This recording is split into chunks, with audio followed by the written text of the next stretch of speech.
assurer l'égalité des chances et la protection des plus vulnérables. Des ressources considérables ont été allouées à la sauvegarde du pouvoir d'achat des ménages, en particulier pour les segments les plus fragiles de la population. Cet objectif a toujours figuré parmi les priorités de notre Premier ministre, Pravin Kumar Jugnauth, qui a introduit le salaire minimum national en 2018, lequel a depuis été révisé à plusieurs reprises pour atteindre 15 000 roupies en 2023 au travers du revenu minimum garanti. Un impôt négatif sur le revenu a également été introduit pour renforcer davantage le pouvoir d'achat des bas revenus et à ce jour, Maurice est l'un des très rares pays au monde à avoir osé mettre en place une telle mesure. Pour contrer les effets de la pandémie de la Covid-19 et l'escalade des prix dans le sillage du conflit entre la Russie et l'Ukraine, nous avons introduit une série de nouvelles mesures de protection sociale et avons renforcé les mesures existantes. Et cela pour nous assurer que nous créons les conditions d'une société équitable et juste. C'est ce que nous avons fait ces dernières années et nous continuerons à le faire ainsi. Monsieur le Président, permettez-moi de rappeler aux membres de cette auguste Assemblée et à la population quelques-unes des principales mesures que nous avons prises à cette fin. Les pensions de base ont augmenté de manière significative à 11 000 roupies par mois aujourd'hui, alors que le montant n'était que de 3 623 roupies en 2014. La pension de base pour les veuves et la pension de base pour les invalides sont passées à 11 000 roupies en 2023 également, alors que son montant n'était que de 3 623 roupies en 2014. Le montant de la pension de base pour les orphelins de moins de 15 ans a augmenté de manière significative, passant de 1 810 roupies en 2014 à 10 000 roupies aujourd'hui, ce qui représente une augmentation de plus de 500%. Pour les orphelins âgés de 15 à 20 ans et scolarisés à plein temps, il est passé de 4 000 roupies en 2015 lors de son introduction à 10 000 roupies en 2023, soit une augmentation de 250%. Pour les orphelins âgés de 20 à 23 ans, et scolarisé à plein temps, il est passé de 9 000 roupies en 2022 lors de son introduction à 10 000 roupies en 2023. La CSG Income Allowance a été introduite pour alléger la pression financière à laquelle est confrontée la population causée par la pandémie. Depuis le budget 2022-2023, il a été annoncé qu'une allocation de revenus CSG de 1 000 roupies serait accordée à ceux qui gagnent moins de 50 000 roupies. En outre, dans le budget 2023-2024, l'allocation de CSG, de revenus CSG de 1 000 roupies a été maintenue pour les personnes gagnant moins de 50 000 roupies, avec 1 000 roupies supplémentaires pour celles qui gagnent moins de 25 000 roupies. Cela signifie qu'environ 200 000 personnes voient leur allocation de revenus CSG doubler à 2 000 roupies par mois. Une allocation spéciale pour compléter le salaire minimum national et assurer un revenu minimum garanti fixé à 15 000 roupies dans le dernier budget a été introduite. Une aide financière à des secteurs spécifiques pour le paiement de la compensation salariale a été introduite par l'État. La prime à l'emploi de 15 000 roupies par mois a été introduite pour intégrer dans la population active les jeunes Mauriciens, les femmes et les personnes handicapées. La CSG Child Allowance de 2 000 roupies par mois a été mise en place pour soutenir financièrement les jeunes parents. Le CSG Interest Relief Scheme de 1 000 roupies pour soutenir les ménages ayant contracté un prêt immobilier suite à la hausse des taux d'intérêt. Le Social Register Mauritius a été créé pour soutenir les familles les plus défavorisées au travers d'assistances financières dont le montant a été continuellement augmenté. Enfin, la gratuité de l'éducation a progressivement été étendue à tous les niveaux scolaires. L'objectif principal de ces mesures, Monsieur le Président, est d'améliorer la qualité de vie des Mauriciens, de mieux rebondir des répercussions socio-économiques de la pandémie de Covid-19 et d'atténuer les effets de l'escalade des prix dus au conflit entre la Russie et l'Ukraine. Je rajoute à cet égard que le gouvernement a alloué un montant de 22,6 milliards de roupies depuis 2017 pour subventionner les produits essentiels à la vie quotidienne des ménages mauriciens. Monsieur le Président, j'ai été informé que Maurice Stratégie a réalisé une étude complète visant à évaluer l'impact des mesures de soutien spécifiques sur les inégalités, notamment sur le coefficient de Gini et le ratio du revenu relatif. Dans ce rapport, intitulé « Building Bridges », réduire les inégalités grâce à l'intervention du gouvernement, l'impact des mesures suivantes a été évalué. L'introduction du salaire minimum, l'augmentation de la pension de base, les rémunérations complémentaires comprenant la compensation salariale et les allocations de revenus. Un modèle de microsimulation utilisant les microdonnées de l'enquête sur le budget des ménages de 2017 a été développé pour saisir l'impact de ces mesures en ce qui concerne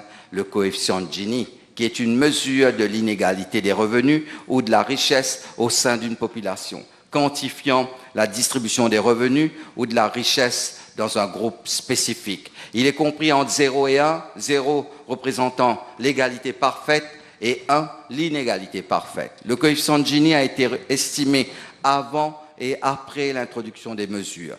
Les effets ont été clairement positifs car l'approche ciblée a bénéficié de manière positive et exponentielle aux personnes vulnérables. C'est ce que montre le déplacement positif de la courbe de Lorenz, indiquant une réduction de la disparité des revenus entre les ménages avec un coefficient de Gini estimé à 0,304 en 2022 par rapport à 0,42 en 2015 et 0,4 en 2017.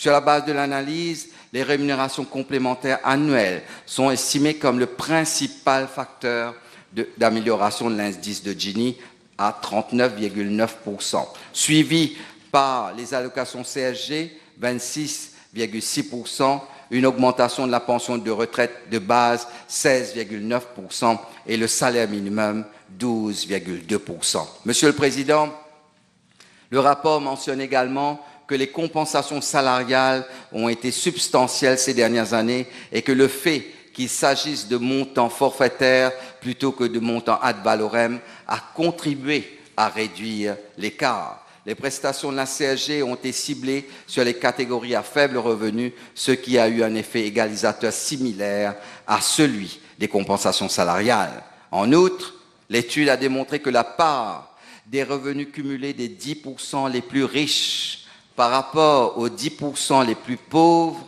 a diminué de 15,4% en 2017 à 7,8% en 2022 et que la part détenue par les 20% les plus riches par rapport aux plus pauvres a diminué de 8,5% en 2017 à 4,9% en 2022. Avec les mesures mises en œuvre, le coefficient de Gini nouvellement estimé place Maurice dans le top 35 des pays ayant le plus faible niveau d'inégalité des revenus, au-dessus des pays comme l'Estonie, la France ou l'Allemagne. Ces résultats sont corroborés par d'autres estimations faites par la Banque mondiale et Statistics Mauritius. Merci. Thank you, Mr. Speaker, sir. The Minister just gave in his reply that there has been a decrease in inequality. Can we know from the Minister what is the impact of this decrease on our economic performance? Thank you. Monsieur le Président, la réduction des inégalités est également un facteur clé pour stimuler la croissance économique. Une étude de l'OCDE intitulée Trends in Income Inequality and its Impact on Economic Growth établit un lien de causalité positif entre l'égalité et la croissance économique. En effet, il est démontré qu'une réduction des inégalités d'un point de Gini est traduite par une augmentation de la croissance cumulée de 0,8 points de pourcentage sur les 5 années suivantes, soit 0,15 points par an. L'étude souligne également que cette corrélation affecte de manière positive et exponentielle les personnes aux revenus les plus faibles. Autant de raisons adossé aux performances économiques post-Covid de Maurice, donc de conforter ce gouvernement dans sa politique de justice sociale au service de la performance économique. Après avoir connu la pire crise de notre histoire, et notamment une contraction de 15% de l'économie en 2020, l'économie mauricienne a pleinement rebondi grâce à la stratégie du gouvernement centrée sur l'humain et la protection des plus vulnérables. Grâce aux mesures de soutien mises en place par le gouvernement représentant un montant équivalent à 32% de notre PIB, nous sommes sortis la tête haute de la crise Covid-19. Et alors que nous avons évité les défauts de paiement, les faillites en cascade et les vagues de chômage, nous pouvons être fiers d'énumérer les résultats et projections suivants. Le PIB de l'économie mauricienne devrait atteindre 650 milliards de roupies en 2023 contre environ 450 milliards de roupies en 2020, soit une augmentation nominale de 44%. L'économie avait déjà connu une croissance de 8,9% en 2022 et devrait croître de 6,8% cette année. Le niveau d'investissement s'est lui aussi entièrement rétabli et dépasse le niveau d'avant la pandémie. L'investissement intérieur total des secteurs publics et privés est estimé à 112,8 milliards de roupies en 2022, soit une augmentation de 20,2% par rapport à 2021. Je tiens à souligner que le taux d'investissement est passé de 17,1% en 2021 à 19,7% en 2022 et devrait atteindre environ 22% en 2023. Les entrées d'IDE ont pour leur part atteint le niveau record de 27,7 milliards de roupies en 2022. Pour ce qui est des exportations de biens et services, elles ont dépassé 320 milliards de roupies en 2022, soit une augmentation nominale de 51% par rapport à 2021 et sont estimées à environ 360 milliards de roupies en 2023. L'année 2022 a été marquée par un ratio des exportations totales par rapport au PIB qui s'est élevé à 56,7%. Dans cette lignée, la productivité du capital a augmenté de 7,6% en 2022 contre 2,3% en 2021 et moins 15% en 2020.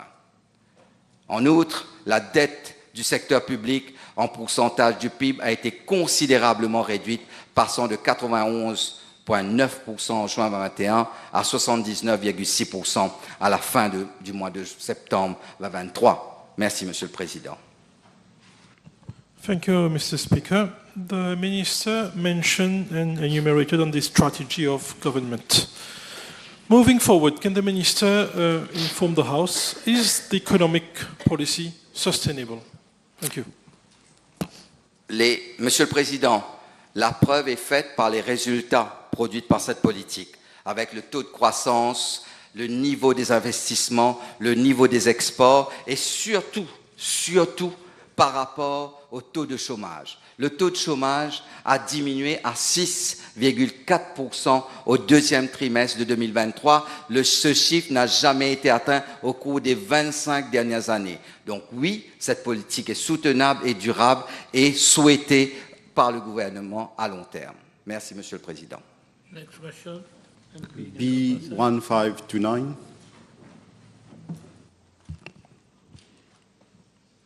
Mr. Speaker, sir, I wish to inform the House that since January 2020 to date, no application for environmental impact assessment license with regard to development on state lands in the region of Anse-Larrey, stretching from Paradise Cove Boutique Hotel to Anse-Larrey Fish Landing Station, has been received at my ministry.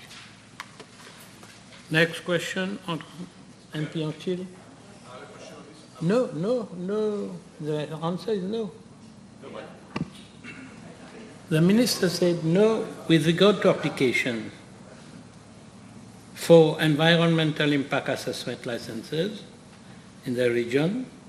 He will give a list since January 2020. He said no list. So what supplementary question you want? I had a question with regards to strategic environment. With regard to? Strategic, we are talking about a master plan of 100 acres here. And where's the master plan here? No, excuse me. I've been lenient, I'm listening, but you're out of track. MP Antil. B1530. Mr. Speaker, sir, I wish to inform the House that the Ministry of Gender Equality and Family Welfare has been at the forefront with regard to the promotion of family welfare. Psychological counselling, support and assistance to victims of domestic violence, as well as counselling services to perpetrators are provided by the Ministry in an attempt to recreate a harmonious relationship between both partners. Initially, the legislation catered for counseling of both partners subject to their consent.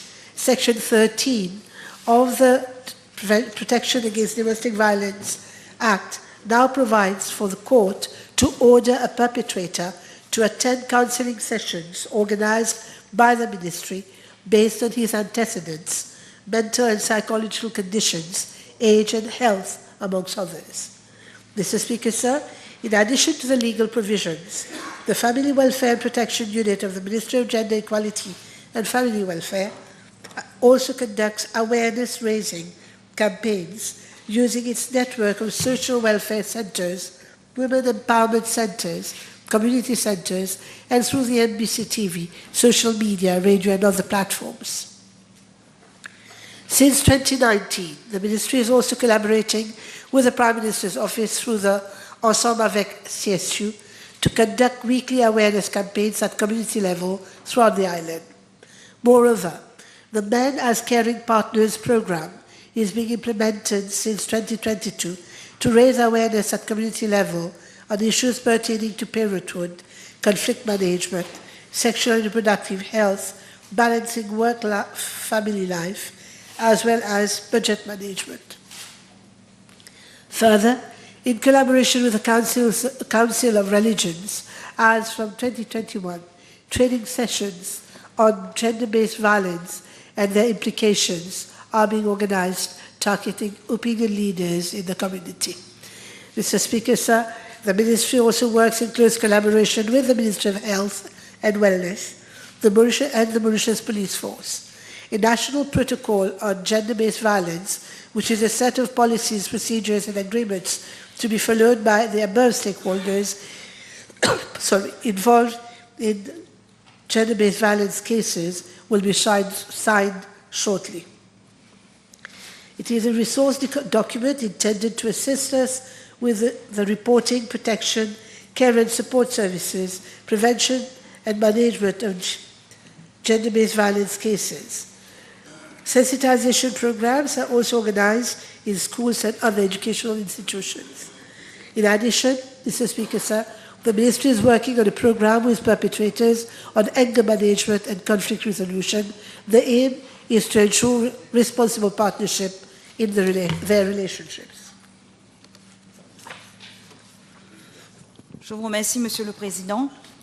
Knowing that therapy for perpetrators is not mandatory, would the Minister inform the House how many perpetrators have already been rehabilitated, and is there any follow-up once the rehabilitation program is completed? Mr. Speaker, sir, in my answer, I've just mentioned that it is the court that orders, therefore it is mandatory. When the court decides that that person has to go for rehabilitation courses, he has to. Je vous remercie, Monsieur le Président. Would the Minister inform the House if the Ministry is considering to recruit permanent marriage counseling expert dedicated to the rehabilitation of perpetrators and reconciliation of the couples, à l'instar de ce qui a été fait par Madame Bapou en tant que ministre de l'époque? You can't compare. What's the use of doing all these things? Oh, yeah. Similarly, if you smile. What is that? Question should not bear comparison, one minister against another minister. But of course, show me where it is written. Can you show me where it is written? Any one thing, of course, show me where it is written. In which is standing over there. Where is he asking me?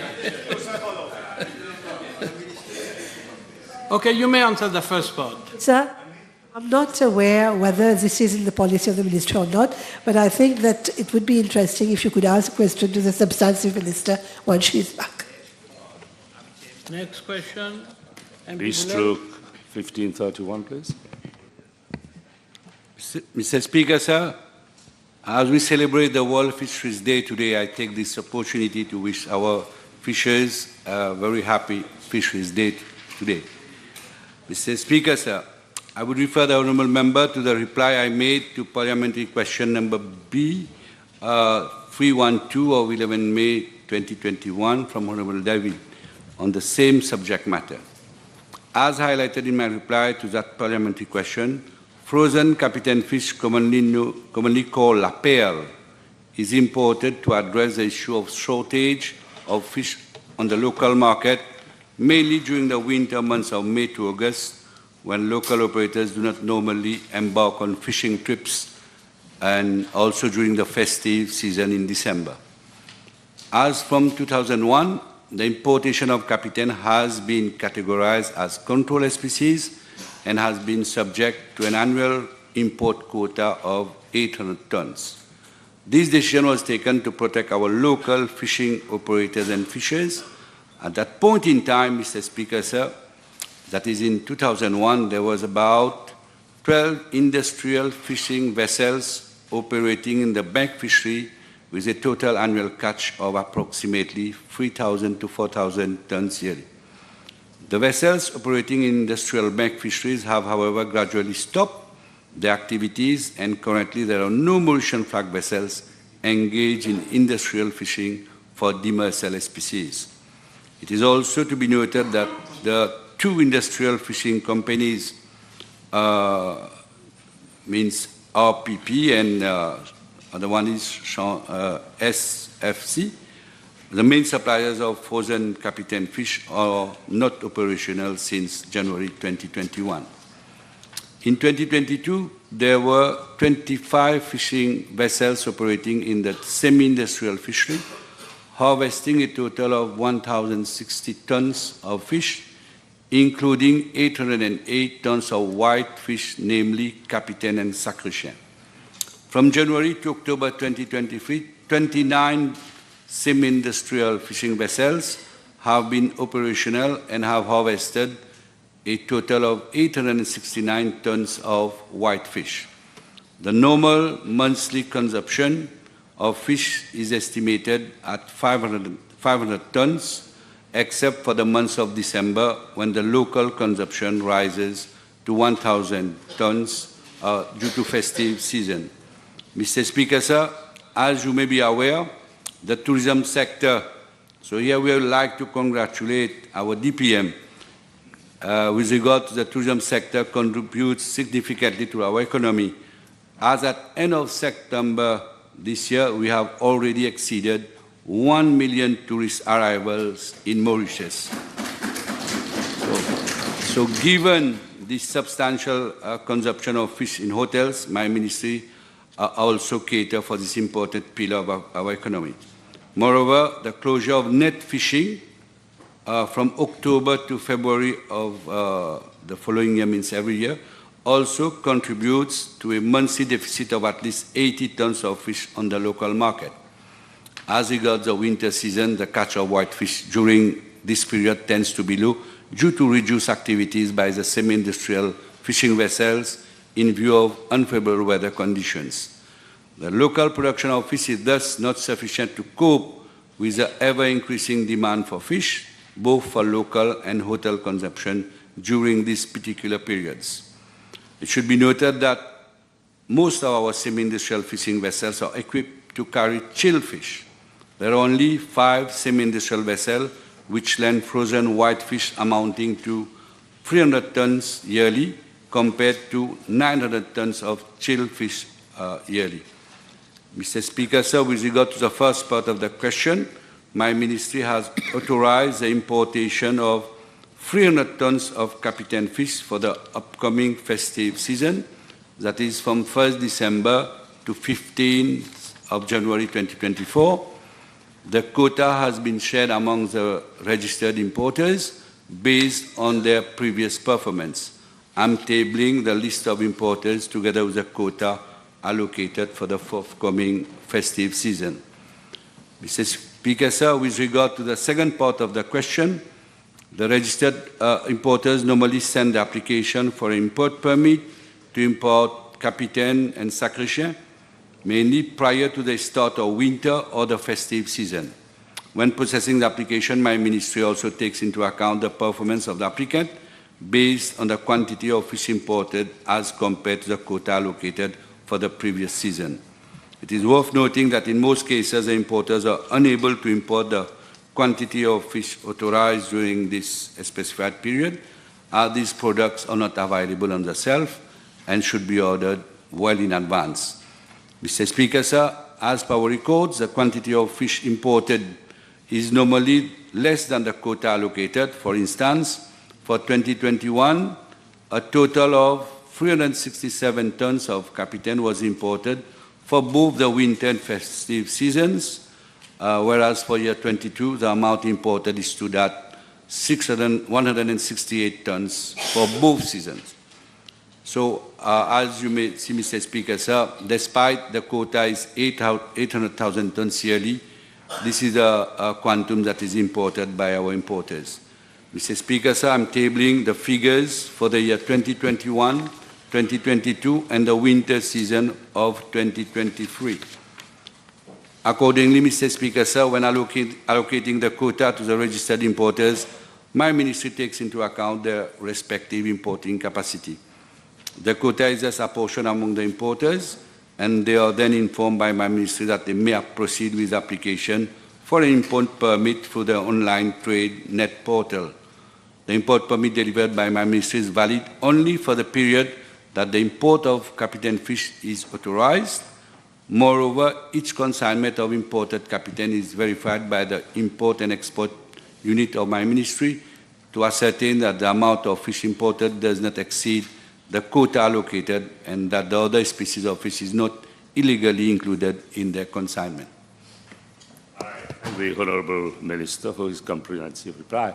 Notwithstanding the undue hardship being faced by fishers from semi-industrial, who operate on semi-industrial vessels and owners of semi-industrial vessels, why is it that the ministry does not consider giving special and differential treatment to Fishers Association and those who are involved in the semi-industrial fishing vessels? Mr. Speaker, I do understand with regard to our cooperative or individuals who operate in the semi-industrial sector, being given that most of them, that 900 tons are chill fish, and as the honourable member was himself Minister for Fisheries, for chill fish, after their fishing trip, when they are here, it's got only 3 days to sell their product, while for the frozen fish can stay for 2 years. So we do understand the hardship with regard the semi-industrial sector to sell their fish in that 3 days only. But my ministry is looking how to help our semi-industrial sector. We are working how to revamp. The honourable member himself is aware with regard the cold room that we have in the port area. And I think we're working on that this cold room be put at the disposal of the similar sector for, of course, for this sector to take off as we wish.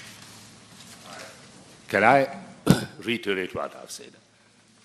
Can I impress upon the Minister to make sure that special and differential treatment is given to them in relation to import of this fish?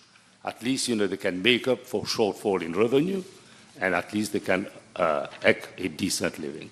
Okay? Mr. Speaker, sir, in fact, even all the operators in the semi-industrial sector, they are allowed to apply for importation. Of course, we'll take into consideration and priority will be given for our operators in the semi-industrial with regard to allocation of quota for importation during these specific periods. Yes. Next question. B1532.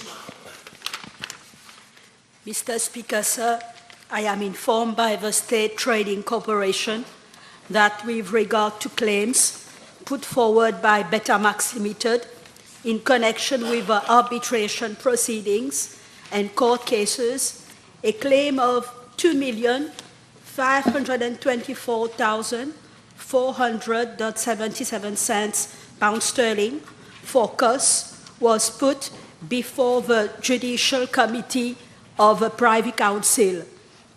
However, the latter assessed the cost to be 579,227 rupees, 50 cents pound sterling, and same has been paid by the STC to Betamax Limited.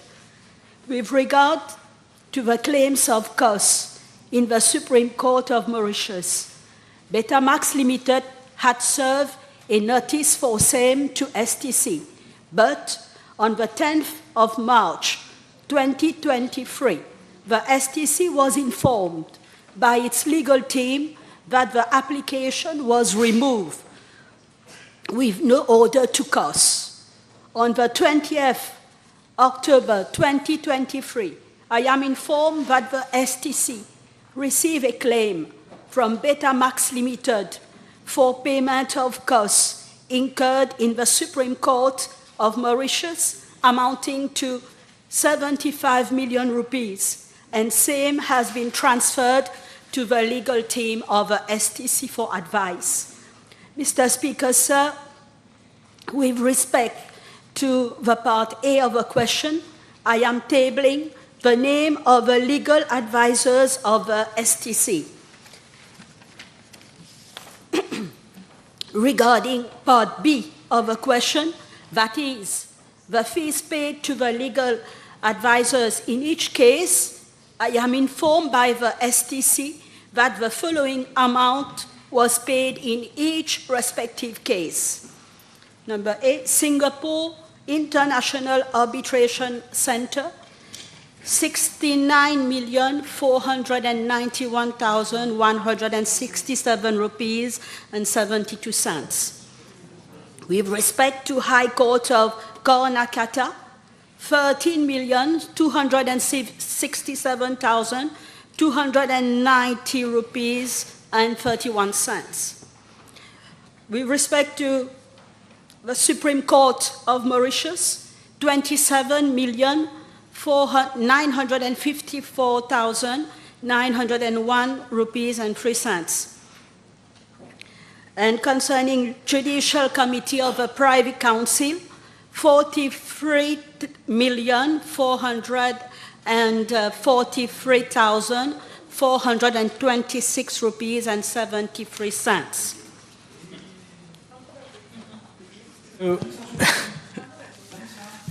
May I know from the Honourable Minister, the case has been over for a couple of years now. Why is it that up to now the cost of Betamax, the 75 million rupees, has not been paid? What is the reason for not paying same? I've told Mr. Speaker, sir, in my reply I just said that with regard to the claim of costs in the Supreme Court of Mauritius, that Betamax Limited has served a notice for same to STC, but on the 10th of March 2023, the STC was informed by its legal team that the application was removed with no order to costs. And then it was only on the 20th of October 2023, just 1 month back, that we are informed that the STC received a claim from Betamax Limited for payment of costs incurred in the Supreme Court of Mauritius amounting to 75 million. So our team, our legal team, are working on it. Being given the costs of legal fees and costs amounting to, using the figures you've just mentioned, close to 200 million rupees, has government initiated any action against the board members of the STC whose action resulted in taxpayers having to fork out 200 million rupees only in legal fees and costs? Mr. Speaker, sir, may I remind the honourable member that if we had kept this contract with Betamax, not only would we have had to pay prices higher than at international level, but also we would have had to pay for full cargoes, for half-empty cargoes. Or even when no trip is made, we would have had to pay for the trip. Because in the contract of the Betamax, you know, it was said that we have to pay for 16 trips, even if 16 trips is not to be done. So we are going to pay for cargo, phantom, and all. So you see, that's why on legal advice we have to resiliate this contract. Order. Next question, MP David.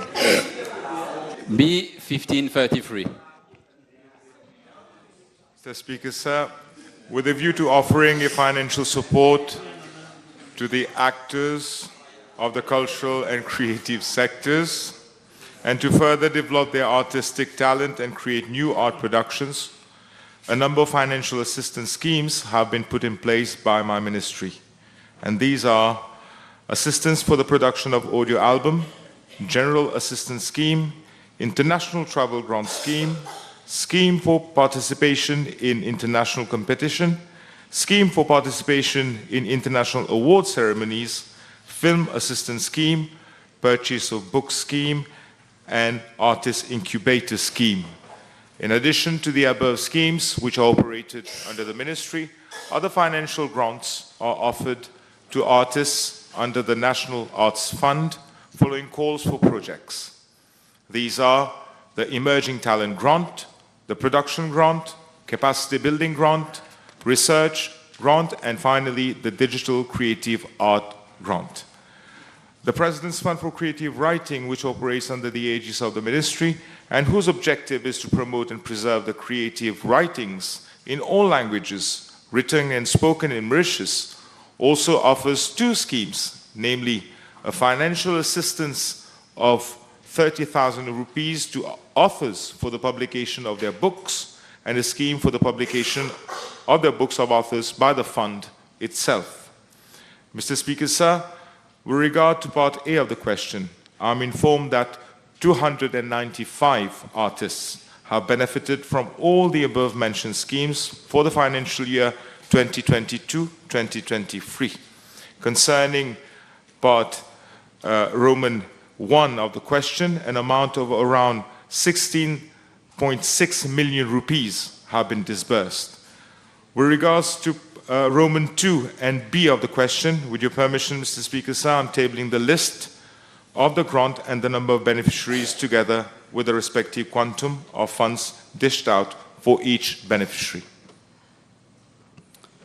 Monsieur le Président, le ministre a mentionné donc 295 artistes qui ont bénéficié donc d'assistance financière de son ministère. Or, dans les budget estimates 2022-2023 que nous avons votés dans cette Chambre, il y avait un objectif, selon les dires de son ministère, de 3000 artistes qui devaient être soutenus under various schemes.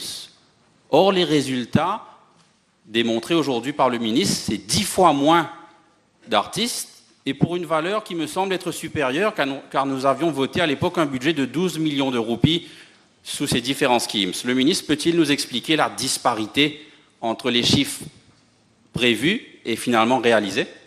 What we need to understand, Mr. Speaker, sir, all these schemes are available to artists and they have to apply for these schemes. So it's open to artists. We call for them to participate in all our schemes, in our grants, but it all depends on how they react to all those calls for application. And this is the reason we have an estimate of 2,000, 3,000 artists who will benefit from all those schemes. But it all depends on how they react to our calls. But in terms of disparity of the amount, au fil du temps, au courant de l'année, when we see that we are not having the amount, the number of artists coming forward for the application, ce qu'on fait, on essaye to maximize the amount given to artists. For instance, there are artists who are traveling for international competitions. So we try to get maximum amount to them to allow them to bring larger groups or more people to attend to those competitions, to those awards, to those ceremonies abroad. So it depends, as long as we're able to further subsidize those artists in terms of a grant, so we do it.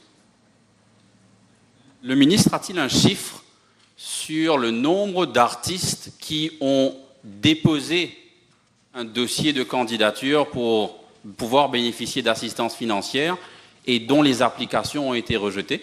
Unfortunately, I don't have the figures with me, but I'll be very happy to communicate. Saying what we have and what I've communicated is the amount, the number of beneficiaries for all the grants offered by the ministry, but more than willing to submit the figures. Thank you, Mr. Speaker, sir. B1534. Mr. Speaker, sir, the estimated resident population in Rodrigues is 44,783, and the island comprises one district general hospital with some 170 beds and over 10,000 admissions annually, 2 health centers with inpatient facilities equipped with a total of 50 beds, and 12 community health centers providing primary health care services, including treatment of common diseases and injuries. The health personnel in Rodrigues consists mainly of 31 doctors, that is 1 doctor for 1,445 inhabitants, compared to 2,378 inhabitants in 2011. 3 dentists, 248 nursing staff, that is 1 nurse midwife for 181 inhabitants, compared to 1 for 236 inhabitants in 2011. 2 pharmacists, 4 health inspectors, 7 lab technologists, 4 medical imaging technologists, 12 pharmacy technicians, and 22 health record staff. The healthcare services in Rodrigues comprise inpatient and outpatient services, maternal and child health, dental care, physiotherapy treatment, radiology services, including CT scan, echography, and hysterosal pingogram, hemodialysis treatment, and immunization services. It's worth highlighting that as an example, that is from 1st to 12th November 2023, a total of 34 patients have been referred to Mauritius for treatment. Therefore, the question of tardy diagnosis does not arise. Moreover, complicated cases such as colon, cardiology, and orthopedic surgeries are immediately referred to Mauritius. Mr. Speaker, sir, every year, an assessment of human resources is carried out, and during budget consultations exercise, a proposal is made to the Ministry of Finance, Economic Planning and Development for the recruitment of additional manpower for the health sector in Rodrigues, with a view to further strengthen the care system thereat. As regard to Part B of the question, the House may wish to note that senior specialists in the following fields are posted to Rodrigues on a monthly tour of service: general medicine, general surgery, obstetrics and gynecology 2-month rotation, orthopedic surgery, radiology, psychiatry, anesthesia, and pediatrics. Mr. Speaker, sir, senior specialists posted on tour of service in Rodrigues work in constant consultation with their respective consultant in charge. If ever there is a complicated case, after discussion with the relevant consultant in charge in Mauritius, the patient is immediately referred to Mauritius for treatment through established protocol. Additionally, the adoption of telemedicine is being considered through the implementation of the e-health project. This project would be an efficient and cost-effective means for delivering quality of care services and would reduce healthcare spending by decreasing problems like unnecessary emergency referral, prolonged hospitalizations, as well as reduced patient travel costs and time. Thank you, Mr. Speaker, sir. Given the fact that all the visiting specialists they work on a 24-hour basis, seven basis. Would the Honourable Minister indicate whether his ministry will give a special package to senior specialists and specialists so that they have an incentive to remain and stay in Rodrigue for 1 year or 2 years? Mr. Speaker, sir, the tour of service is part of the duties that any public officer has to accomplish once he is recruited by the Public Service Commission. So obviously, there is an allowance given to those who are posted in Rodrigue so that they can, there is always established allowances for these purposes as prescribed in the PRB report. So any additional allowance will need further consultation, obviously through the different ministries, civil service, and the PRB, so that we can accommodate this proposal. Thank you, Mr. Speaker, sir. The Honourable Minister will agree with me that there is an association between skill mix and paramedical and medical skill mix and mortality rate within adults. Would you consider posting more specialists in Rodrigue so that they don't need to work on a 24-hour basis, so they can work on shift, because it's humanly impossible for a doctor to work 24 hours and 7 on 7, especially specialist. So this is a question. The question is, if somebody is posted, specialist, senior specialist in Rodrigue, how much time they have to devote in the services. For example, I've been posted to Rodrigue, and we attended work in the morning, and by latest at 2 o'clock, the work is over. So far, we get tangible figures about that specialist being posted in a particular field and that the workload has gone up. Obviously, more than 2 specialists will be posted at one time, but you have to give these figures, and then the ministry can accede to sending, instead of 1, 2 specialists. The table has been advised that PQB 1536 has been withdrawn, and we move to Honorable Abbas Mahmoud. 1537. Mr. Speaker, sir, I am informed that for the period July to October 2023, the Consumer Affairs Unit of my ministry has inspected 2,820 trade premises, including supermarkets, shops, pharmacies, bakeries, hardware shops, trade and market fairs, among others. Number B, we have also received 613 complaints relating to defective goods, misleading consumers, non-availability of goods, non-affixing of price label, selling controlled goods at higher price, amongst others. And we have also issued 614 contraventions, out of which 148 are fixed penalty notices. Mr. Speaker, sir, I am tabling a detailed list of those information. The Minister give details regarding the category of contravention that have been issued.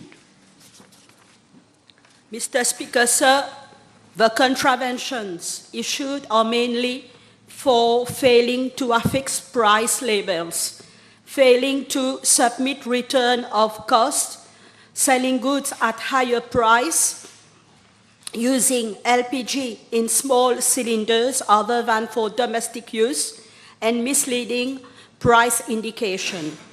Contraventions are established whenever any offenses are detected, and traders are allowed to choose between a fixed penalty and a normal contravention. Much emphasis is laid on protecting and safeguarding the rights of consumers. With the increasing importance of the function of protecting consumers, Coupled with the rising and legitimate demands of consumers, the Consumer Affairs Unit of my ministry is being called upon to deal with new challenges in an ever-changing environment. Since I was appointed as Minister of Commerce and Consumer Protection in August 2023, I have personally carried out inspections and checks in trade premises to ensure that consumer laws are being adhered to. The assistance of my ministry, also with the Ministry of Health, is being sought as and when required. For instance, I was made aware that traders are switching off their refrigerators and chillers outside trading hours. Immediately, inspections have been carried out accordingly. Thank you, Speaker. Can the Honourable Minister inform the House the percentage of complaints that has been resolved by her ministry? Mr. Speaker, sir, out of 613 complaints received, 505 have been resolved, representing 83%. Officers of my ministry are attending to the remaining complaints at the earliest, although some issues are cross-cutting and require intervention of third parties or additional documents from traders and complainants, including technical and counter reports, are being awaited. Thank you. Next question, MP Ampol. B 1538. Monsieur le Président, l'article 3.3 de la Bank of Mauritius Act 2004 stipule que la banque doit, dans la poursuite de ses objectifs, exercer ses fonctions de manière indépendante. Par ailleurs, en vertu de l'article 12.1 de la Bank of Mauritius Act 2004, la politique générale des affaires et des activités de la banque, autre que la formulation et la détermination de la politique monétaire et sous réserve de la présente loi, confiée à un conseil d'administration. L'article 12.3 de cette loi prévoit également que dans l'exercice de ses fonctions, le conseil d'administration n'est soumis à la direction ou au contrôle d'aucune autre personne ou autorité dans le but de renforcer l'indépendance de la Banque de Maurice. Monsieur le Président, à cet égard, la banque étant une institution fonctionnant de manière autonome et indépendante, il ne serait pas judicieux de ma part de divulguer les informations demandées. Merci. Next question, Honorable Béranger. No, he's not replying to that your question. So what's supplementary? Are we inventing the wheel? The minister has refused to answer a question. What's supplementary? Show me the standing order or the thing. No, I don't believe your mouth. Show me written. No, I won't discuss. My ruling is final. We have the wheel of fortune, Mr. Speaker. Honorable Béranger? We have the wheel of fortune, Mr. Speaker. B 1539.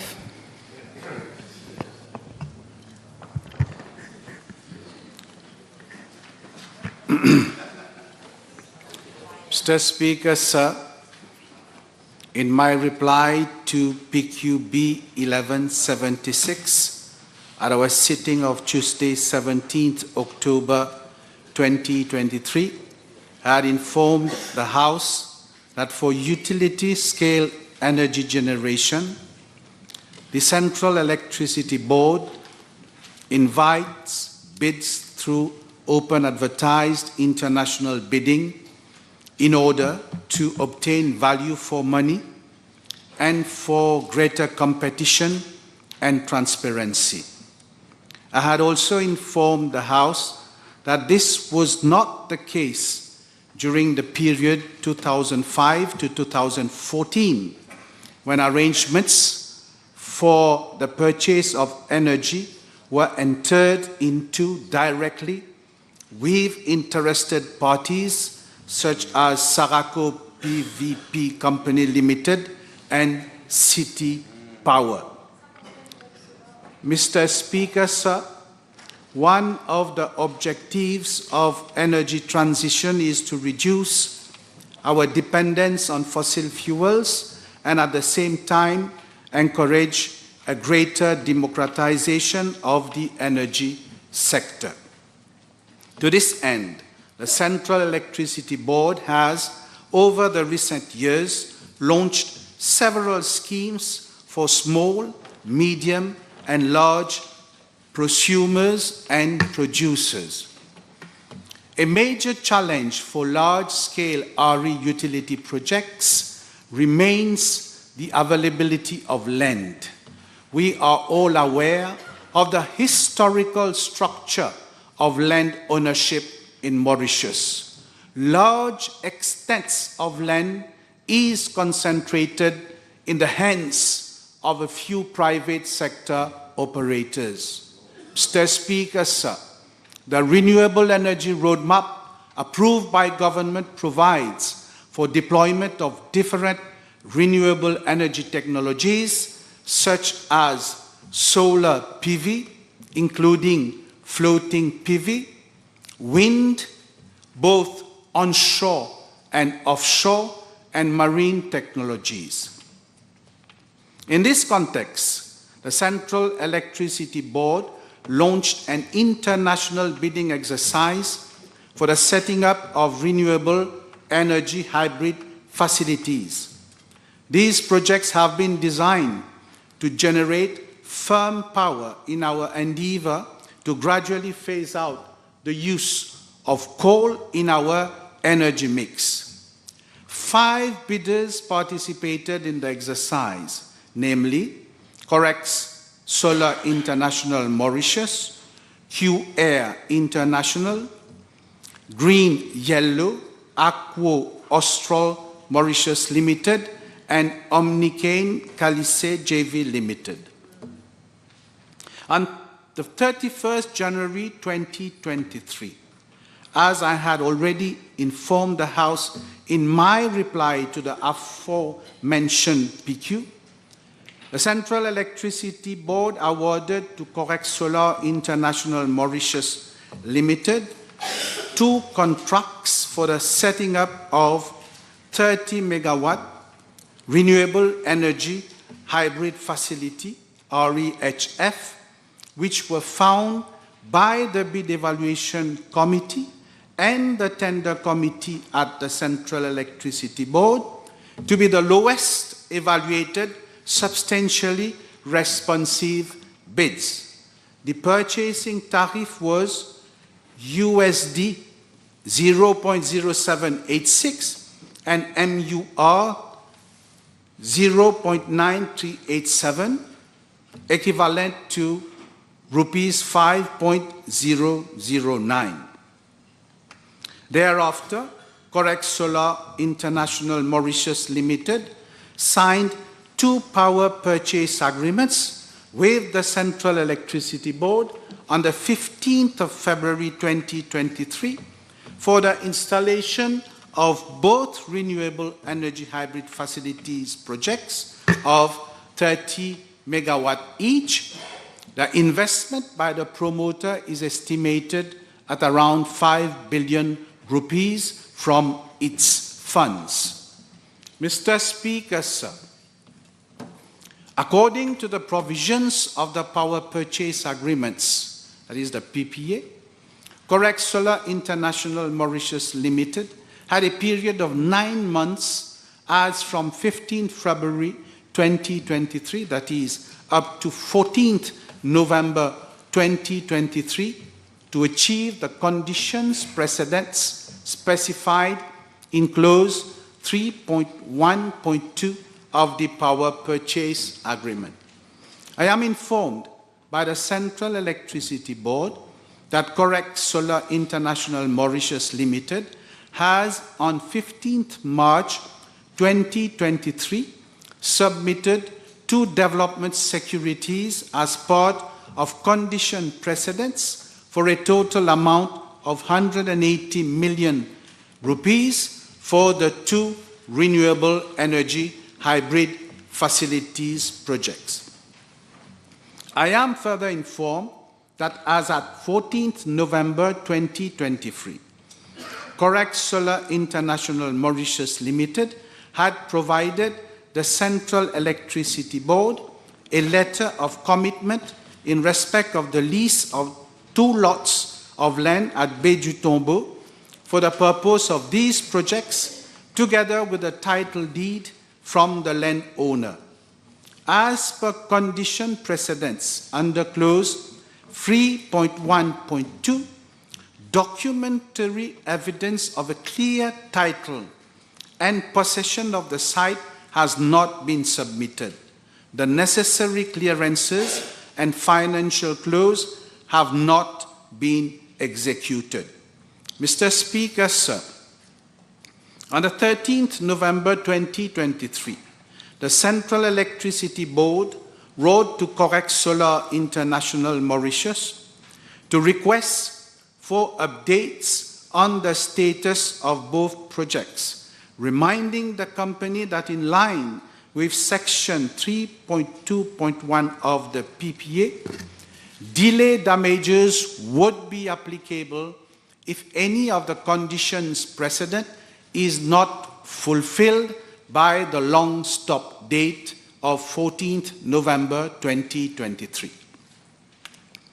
On 14th November 2023, Correct Solar International Mauritius requested for an extension of the long stop date for a period of 6 months of account of factors that, according to the promoter, have directly impacted the progression and viability of its projects. I am informed that the Central Electricity Board has, in its reply to Correct Solar International Mauritius on 16th November 2023, indicated that the request has not been entertained as the clauses of the power purchase agreement prevail and should be strictly adhered to. The Central Electricity Board is claiming delay damages for each day of delay from the development securities of Correct Solar International Limited as from 15th November 2023. It is to be noted that the power purchase agreement provides that an amount of 360,000 rupees per day is applied as delay damage. This will be appropriated progressively on a monthly basis and will be deducted on the first day of each month. Mr. Speaker, sir, the Central Electricity Board will continue to apply the provisions of the power purchase agreement, just like in the case of Terragen, where maximum operational penalties of 88 million rupees were duly applied by the Central Electricity Board for breach of power purchase agreement by Terragen. However, Mr. Speaker, sir, I am informed that in the case of Saraco PVP Company Limited, where the Central Electricity Board allocated a contract with a guaranteed revenue of around 3 billion rupees without any tender exercise, at the time the ESPA was signed, the promoter was in possession of a letter of reservation only. I am further informed that the lease agreement was submitted after the long stop date and no delay damage was applied. I thank you, Mr. Speaker, sir.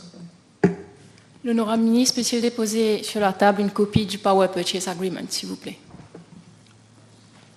Monsieur le Président, avec votre permission, je voudrais informer à cette Chambre qu'il a été porté à ma connaissance que l'honorable membre qui pose cette question a été dans un passé récent un employé d'un des soumissionnaires de sa appel d'offres et de surcroît, the second lowest bidder, Omnicane.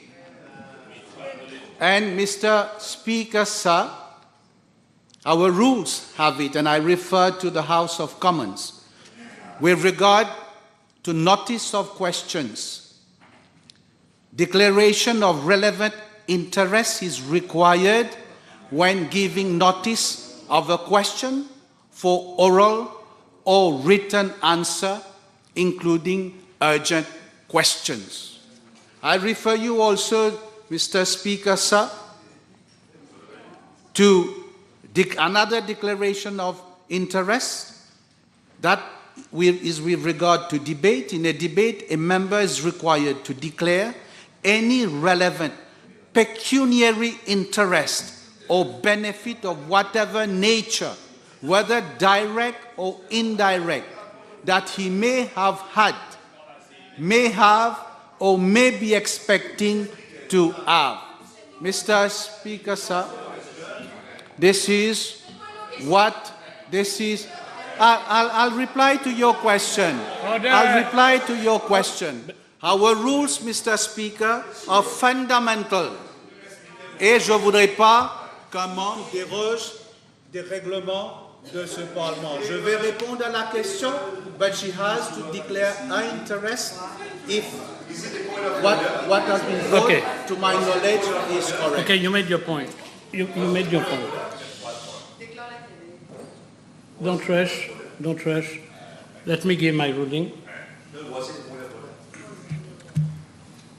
My ruling is that the honourable member should declare her interest before asking any question. She should, it is a responsibility of the member to declare her interest whenever this is needed. The clerk wouldn't know, the speaker wouldn't know what is the link between a member and any corporate activities or work or any transaction. So, the first ruling is, it is a responsibility for any member in this House to declare the link, to declare her interest or his interest towards any corporate, anybody, any group, number one. Number two, any member in this House should refrain from lobbying for a particular group. These are the two rulings. Now, order, order, order. You shout, you don't shout, you'll have to go by my ruling. Take your time, shout as much as you want, but you will have to abide by my ruling. My ruling is final. I haven't finished with the member. Please, be patient. No, you have no right to speak. You don't have the floor. This is a fraudulent way of speaking. It's not practice. The speaker gives the floor. You never ask the floor, you don't have the floor. So, honourable member, if you want to declare your interest, you declare your interest first. Monsieur le Président, je n'ai strictement aucun intérêt avec Omnicane. Je ne suis ni employé, ni rémunéré, ni actionnaire dans aucune des compagnies qui ont répondu à cet appel d'offres. Aucun intérêt avec Omnicane aujourd'hui, ni employé, ni actionnaire, ni rien. Je peux avoir une réponse à ma question maintenant? Order. The honourable member is saying she has no interest to declare. And yes, she will have to assume her responsibility. As for myself, the question that she has asked, order. the question that... If you want to stay in the House, order. The question that she has asked is in relation whether I'm willing to table the power purchase agreement. I have no problem in tabling the power purchase agreement, Mr. Speaker, sir. Agreement. Can I have the copy, please? That's why some time back I requested the member to learn how to put questions. She's putting the question now when she wants me to table the copy of the power purchase agreement now. I cannot do that now, Mr. Speaker, but at a later stage, I'll be very glad to table the power purchase agreement. Deuxième question supplémentaire, mais d'abord j'aimerais rappeler à l'honorable membre que les standing orders l'empêchent de commenter la façon dont un membre pose ses questions. Donc lui aussi devrait bien connaître ses standing orders avant de venir faire la leçon aux autres. Oui, le ministre peut-il enfin venir confirmer que si la décision avait été prise de résilier le contrat avec Correct Solar, dès la première irrégularité, nous ne serions pas où nous sommes aujourd'hui avec encore un retard dans l'implémentation d'un projet d'énergie renouvelable et avec l'ICAC qui doit enquêter sur l'attribution de ce contrat. L'honorable ministre peut-il confirmer que cette décision aurait dû avoir été prise depuis longtemps ou au moins confirmer que cette décision sera prise et qu'un tender en bonne et due forme sera fait dans l'intérêt des contribuables et non pas dans son intérêt? Again, Mr. Speaker, sir, I will refer the honourable member to our rules. In her question, she had stated C. C is hypothetical, and we cannot reply to a hypothetical question. That's the first thing. The second thing, the second thing, yes, ICAC is inquiring. We will wait for the outcome of the inquiry. Next question. Order. You don't have the right to say things like that. No, you don't have the right. You know, you're a young member. You know, you should ask the chair permission to talk. You can't just outright like talking like this. This is not a bazaar. Oh, if you insist, you will walk out. Apologize to the House first. Do you apologize? Okay, thank you. B1540.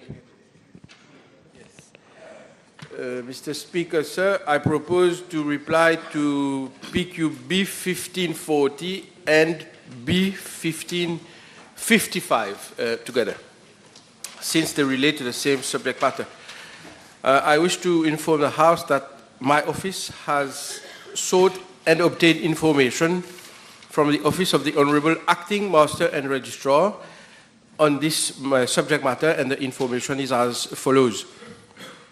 With regard to Part A of PQ B1540 and B1540, a first letter from the Secretary of the Mauritius Bar Association was received by the then Acting Master and Registrar on 16 February 2023, and another letter was received by the Acting Master and Registrar on 14 September 2023. With regard to Part B of PQ B1540, I am informed that an inspection was carried out under Section 24 of the Occupational Safety and Health Act 2005 at the new courthouse, Popenici Street, Port Louis, by officers acting under the authority of the Permanent Secretary, Ministry of Labour, Human Resource Development and Training, namely the Principal Occupational Safety and Health Officer, who was accompanied by Senior Occupational Safety and Health Officer, as well as Occupational Safety and Health Officers, together with representatives of the judiciary, on the 3rd, 7th, and 8th of March 2023. The report of the inspection has been provided to the Master and Registrar of the Supreme Court. In relation to the remedial action taken, I am informed by the Acting Master and Registrar as follows. 1. A contract for the value of 12.93 million rupees has been awarded for the installation of a variable refrigerant volume, VRV, air conditioning system. Works have started in June of this year and are currently being implemented. The VRV air conditioning system is meant to provide additional air conditioning to different areas with poor ventilation from the existing central air conditioning system at the new courthouse. This system will provide air conditioning to 41 offices, chambers, and courtrooms. The duration of works is 14 months.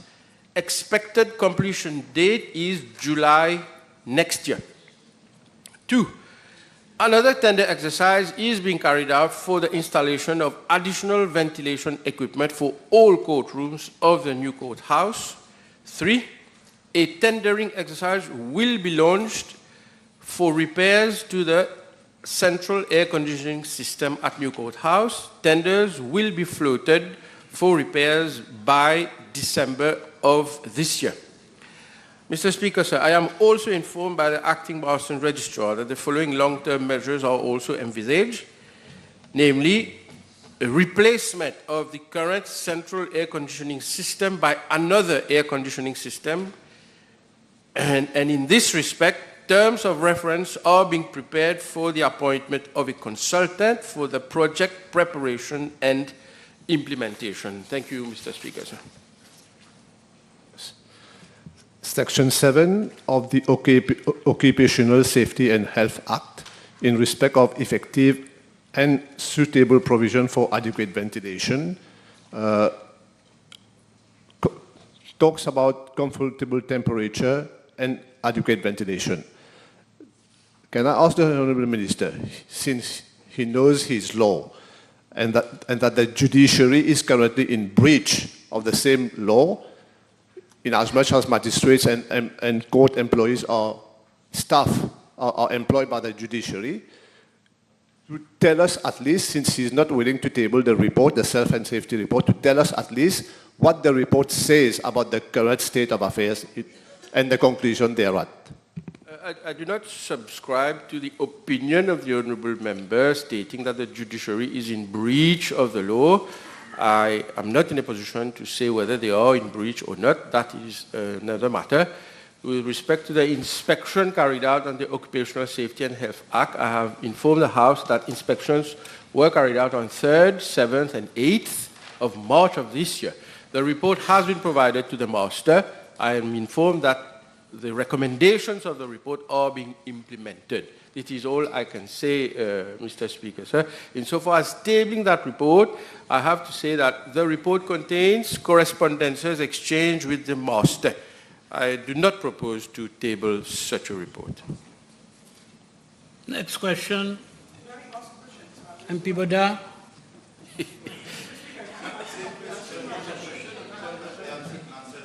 What is it? Well, he replied to 2 PQs. You gave one supplementary to my learned friend. You have a yes. Okay, go ahead. Yes. So the Honourable Attorney General mentioned that it is not until July next year that the repairs will be carried out at the new courthouse. So may I know from the Honourable Attorney General, in the meantime, whether mobile ventilation, mobile air conditioning, can be placed at least in the courtroom where the public has access, where justice is being heard and delivered.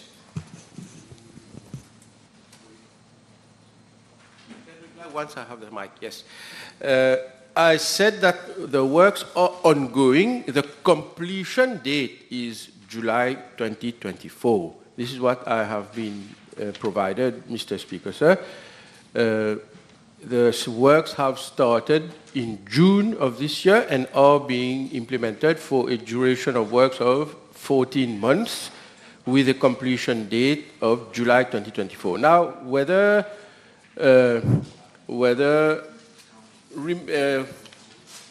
les mesures palliatives, I am sure the Honourable Member can take it up at the appropriate forum.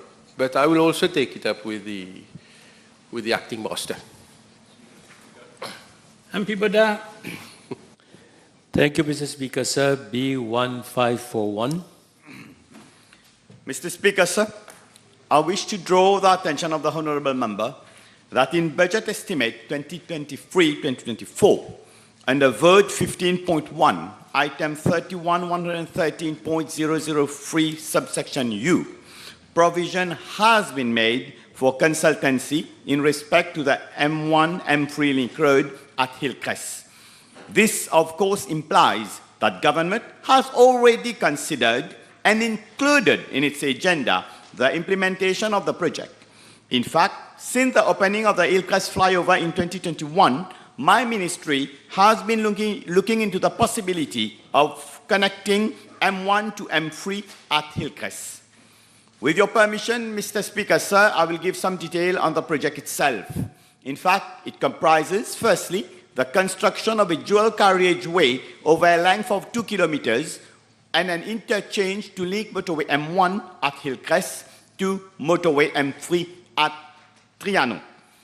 Secondly, the construction of 3 bridges, and thirdly, the construction of a new grade-separated junction on motorway M3. The link road will enable traffic along motorway M3 from the region of Hualien-Eben, Trianon, and the north to bypass the congested regions of Eben and Saint-Jean when entering Quatre-Bornes via Hillcrest. Therefore, the link will help to, firstly, reduce traffic congestions and travel time along motorways M1 and M3, as well as to enhance accessibility by providing an alternative route from Quatre-Bornes to Trianon and vice versa. And secondly, enhance connectivity between the Plaine Mayon region and the northern and eastern part of the island. The connection point on the motorway M3 is approximately 1.5 kilometers from the existing roundabout near Hualien. Mr. Speaker, sir, I'm also informed by the Road Development Authority that an alignment of the proposed link road has been prepared at its level, that is by its technical staff. However, given the site conditions, there is need to carry out appropriate tests and investigation, such as geotechnical investigation and an environmental impact assessment for the project. In this respect, a procurement exercise to retain the services of a consultant to carry out these tasks is currently underway, and the contract is expected to be awarded in due course. The expected duration of the consultancy work is 4 months. In the meantime, procedures for the acquisition of lands required for the project have been initiated. Mr. Speaker, sir, based on the consultancy report, the RDA intends to implement the project on a design and build basis in the next financial year, subject to having the necessary budgetary provisions. Thank you, Mr. Speaker, sir. Mr. Speaker, sir, can I ask the Honourable Minister the cost of the estimates for the project? Mr. Speaker, sir, as you know, this project will go on a bidding exercise eventually. So I don't think it's appropriate at this stage to give an estimate of the cost, given that I've said in my reply, the tender will be on a design and build basis. So we want to have the best deal, so I don't think it's appropriate. Next question. B1542. Thank you.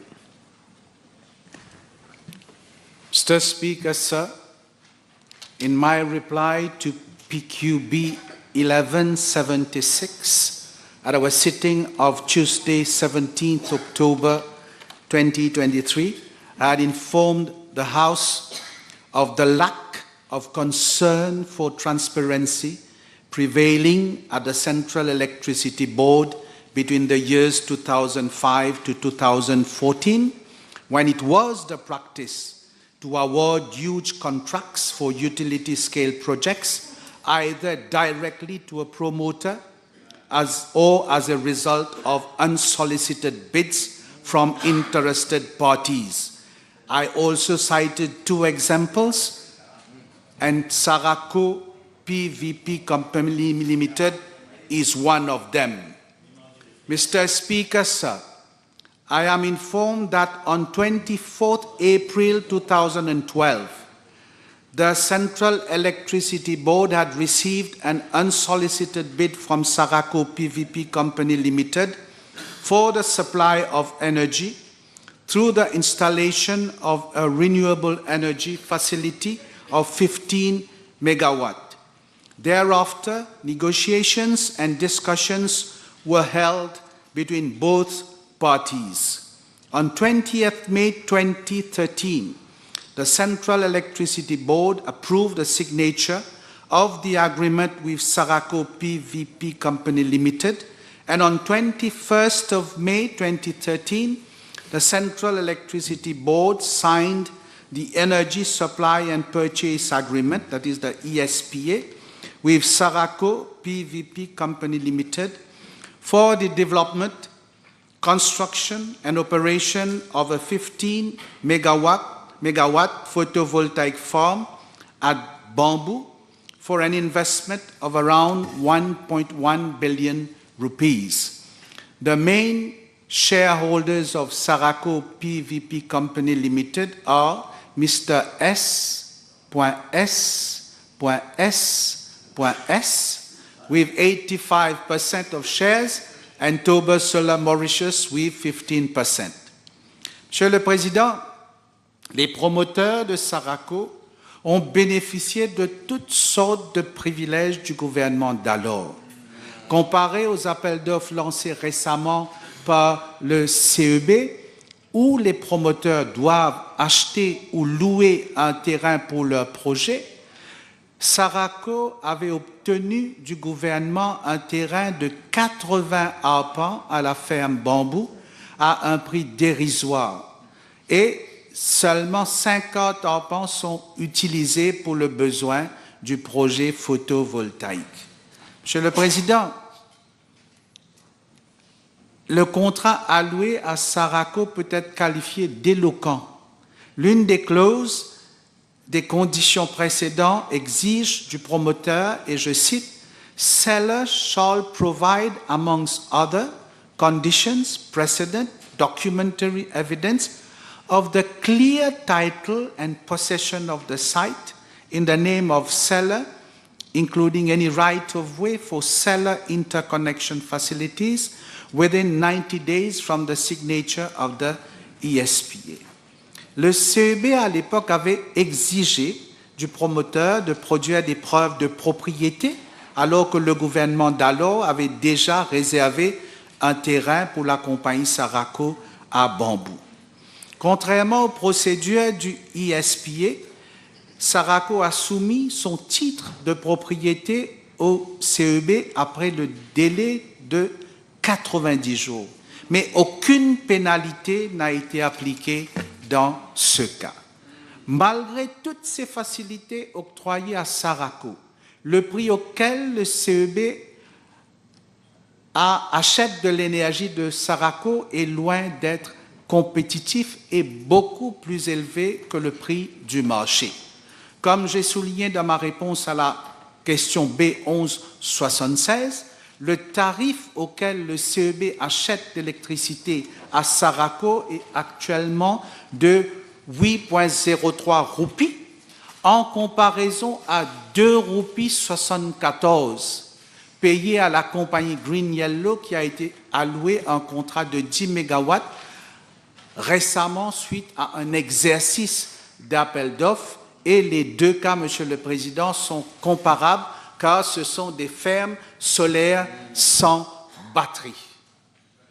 Mr. Speaker, sir, I am further informed that Saraco PVP Company Limited started its operations on 18 February 2014, and as at now, the CB has already effected to Saraco PVP Company Limited payment to the tune of 1.49 billion rupees for 200 gigawatt hour. A further amount of around 1.4 billion rupees is expected to be paid till the expiry of the ESPA in year 2024. Mr. Speaker, sir, I am informed that in a letter dated 10 December 2021, Toba Solar TS Mauritius Limited informed that Saraco PVT Company Limited would be put under administration. TS Mauritius Limited averred that it was a shareholder, the main investor, partner, and the main creditor for a value of 32 million USD of the Saraco solar photovoltaic power plant since the outset of the project.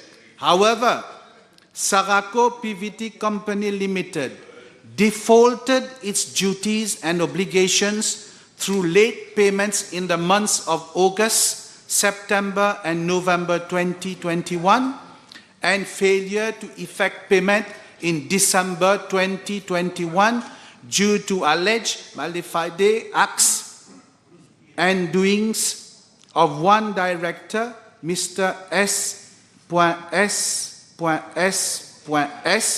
The latter had allegedly purported to 1. Amend the constitutive documents of Saraco PVT Company Limited. 2. Revoke 2 directors and bank signatories of the company, one of whom is a shareholder. And 3. Appoint 2 new directors, one of whom is his own wife, in breach of the constitution of Saraco PVP Company Limited and of the restated subscription and shareholders agreement. This resulted in paralyzing the financial and administrative operations of Saraco PVP Company Limited and triggering a dispute and impending legal actions amongst shareholders of Saraco PVP Company Limited.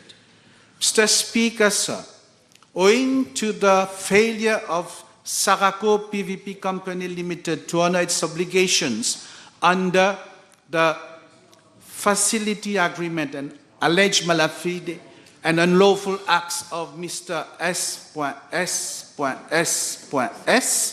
Saraco PVP Limited was put under administration on 13th December 2021.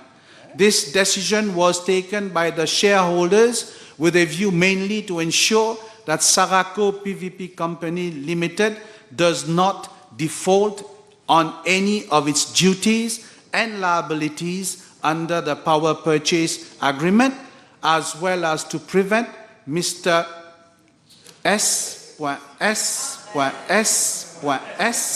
and his associates from indefinitely paralyzing the financial and administrative operations of Saraco PVP Company Limited. Mr. Speaker, sir, an administrator was appointed on 13 December 2021 in line with Section 234 of the Insolvency Act, and a notice was published to inform the public accordingly. The administrator was replaced on 10th November 2022 and is fulfilling the obligations under the Energy Supply and Purchase Agreement. I thank you, Mr. Speaker, sir. Thank you, Speaker. Can Honourable Minister inform the House whether there is any ongoing inquiry on Saraco PVP Limited? Thank you. Yes, Mr. Speaker, sir. We move to the next question. MP Avance. B 1543. Mr. Speaker, sir, I'm informed that there are 6 warehouses for the storage of pharmaceutical products and medical disposables, but for my ministry, they are as follows: the ex-Tobacco Board building at Plaine-Lausanne, the Central Supplies Division at Plaine-Lausanne, the ex-Government Printing Building at La Tour-Kénic, the ex-DWC building at Gibis-Bay, the NIC building Castel, and the Prachantex building La Rosa New Grove. 2 of these buildings are rented, namely NIC building Castel and Prachantex building at La Rosa New Grove, and the 4 others are government owned. Mr. Speaker, sir, since 2001, the Ministry of Health was also renting premises at Sunray Building, Coromandel, for the storage of pharmaceutical products and medical disposables. However, the building was in a bad condition with minimal repairs carried out by the owner. Since 2004, several attempts to relocate the warehouse to other rented premises, with tenders launched on several occasions from 2004 to 2021 without any success. A structural investigation report by the then Ministry of Public Infrastructure, Land, Transport and Shipping also concluded that the Sunray building was in a structurally poor condition and with some of its structure members in an advanced state of deterioration. Expression of interest was again launched in 2021 for the renting of a building for warehouse purpose, following which a building at New Grove was proposed. However, since the building was under construction, no further action was taken. On 14 June 2022, another tender exercise was launched, following which, on 27 December 2022, the offer for the renting of office space, warehouse with amenities was awarded in respect of Prashantex building La Rosa. In December 2022, the store items were relocated to ex-government printing building. The Sunray building was released, and the rental amount of 514,073 rupees, including VAT, was stopped as from 1st January 2023. Mr. Speaker, sir, in regard to part B1 of the question, in respect of the Castel warehouse, my ministry entered into a lease agreement for a period of 2 years in 2020 with the NIC. Recently, it was agreed in principle for the renewal of the lease agreement for a period of 3 years, on the understanding that NIC will carry out the structural repairs at the building by end of this year. Concerning La Rosa warehouse, Ministry has been occupying the ground floor of the building since January 2023. As from 2nd October 2023, the first and second floors of the building are being occupied as well. Ultimately, ex-tobacco board and ex-DWC building warehouses would be closed down. The lease agreement for La Rosa warehouse is being finalized accordingly.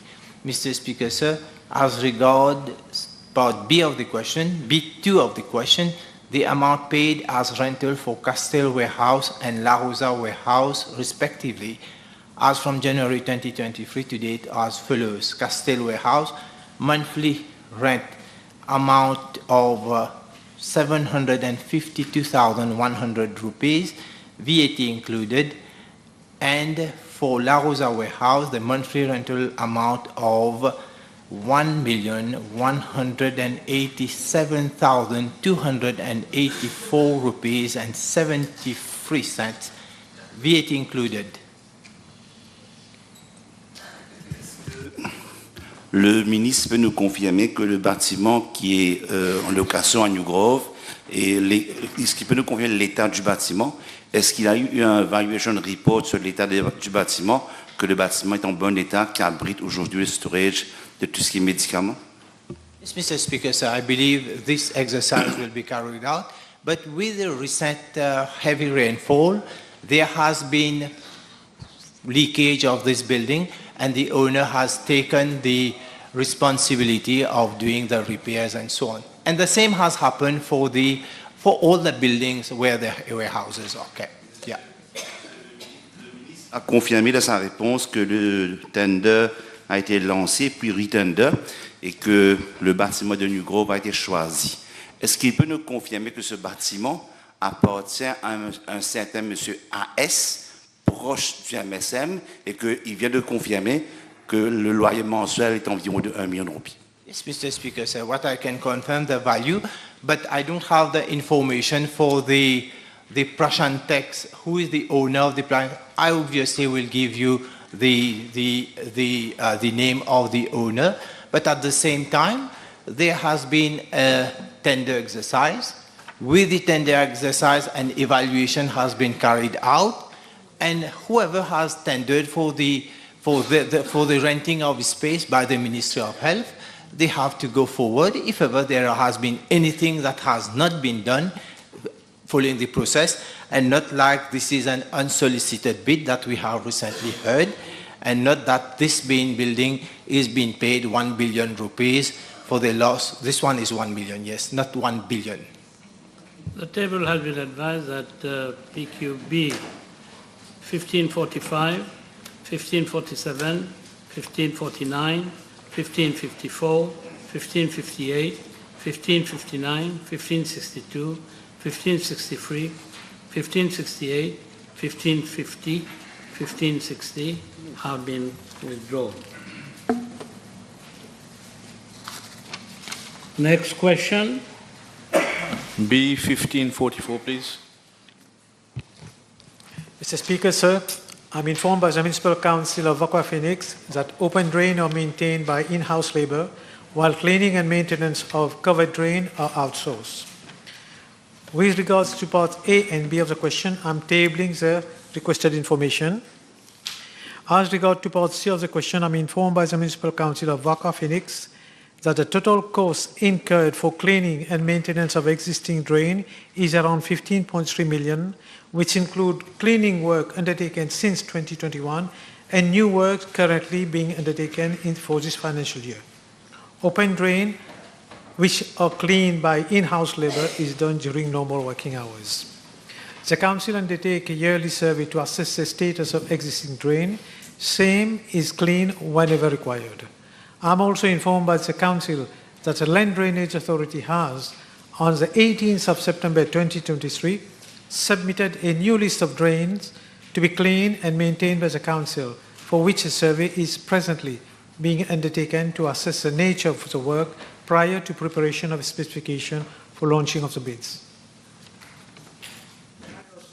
I ask the Honourable Vice Prime Minister whether there is a protocol in place between the Land Drainage Authority and the Municipal Council of Vakwa Phoenix with regard to sharing of responsibilities where there are overlappings of drains. In the region of Vakwa and Phoenix, there are overlapping of drains that are under the control of the Road Development Authority and the Municipal Council of Vakwa Phoenix. Whether there is such a protocol in place for a proper monitoring. Actually, the major road, like motorways and all that, are looked after by the RDA, whereas other type of the minor roads are looked after by the council. Next question.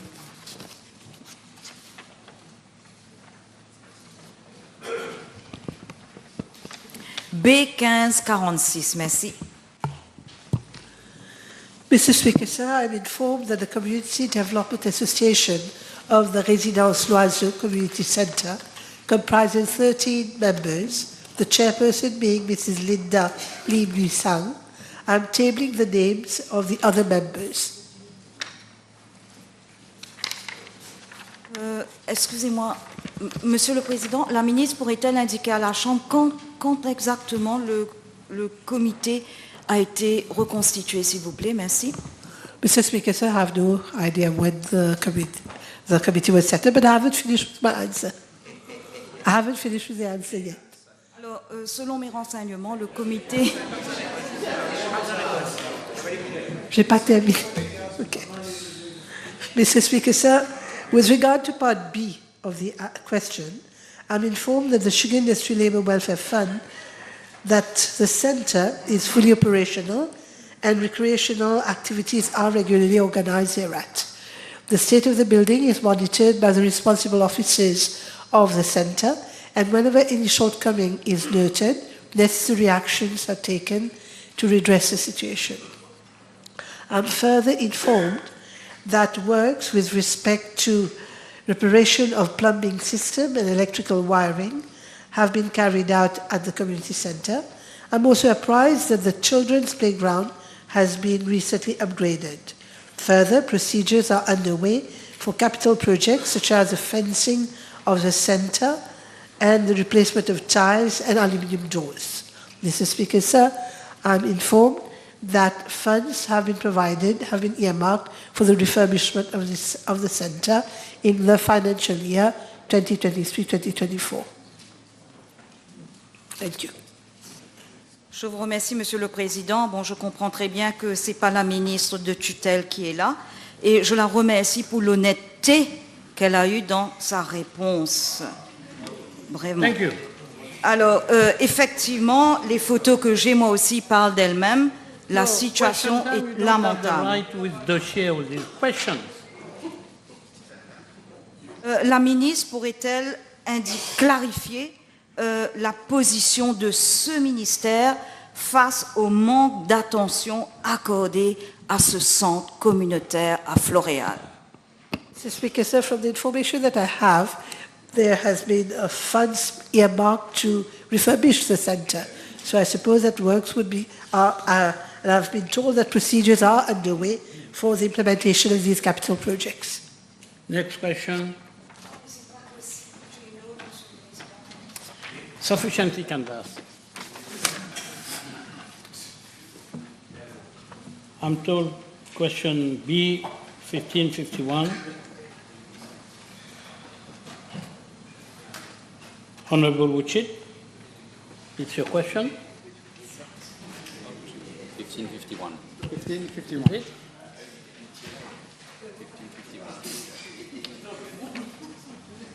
Oh, you've withdrawn it? No, no, no. Ah. B 1551.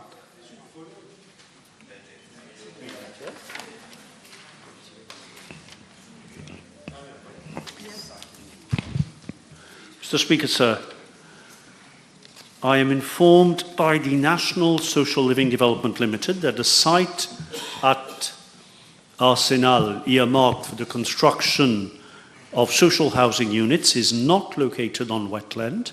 However, the site does include some low-lying areas. I'm further informed that the necessary clearances in respect of the site have been obtained from the Ministry of Environment, Solid Waste Management and Climate Change, as well as from the Land Drainage Authority, subject to certain conditions. Mr. Speaker, sir, I'm informed by the NSLD that all conditions prescribed by the Ministry of Environment on the one hand and by the LDA on the other hand are being complied with to address risks of inundation during heavy rainfall. These conditions refer to both on-site and off-site measures. On-site measures include upgrading of the man-made canal on the site, provision of a ridge to protect the site from canal and upstream flows, fitting of all internal roads with appropriate reinforced concrete drains, and provision of 4 attenuation basins. Off-site measures to be implemented by the Drains Infrastructure Construction Limited, DICL, include upgrading of culverts on Malakoff Road and on the A4 Grand Bay Road, construction of a cut-off swale along eastern boundary with outfall to the man-made canal, construction of a cut-off drain along Malakoff Road, upgrading of the canal on western boundary, construction of a cut-off swale along eastern boundary with outfall to River Citron. Can the government disclose any alternative sites that were considered for the construction of these housing units, particularly those not located in the flood-prone areas? And if it is so, what was the reason for choosing the current site despite its potential environmental vulnerabilities? With all due respect, I'm not sure the honourable member has understood my answer. Let me explain. Let me try to be more clear than maybe I have been. There was no alternative site considered for the simple reason that this site was deemed appropriate, subject to conditions being met. These conditions were laid out by the Ministry of Environment on the one hand and the Land Drainage Authority on the other hand.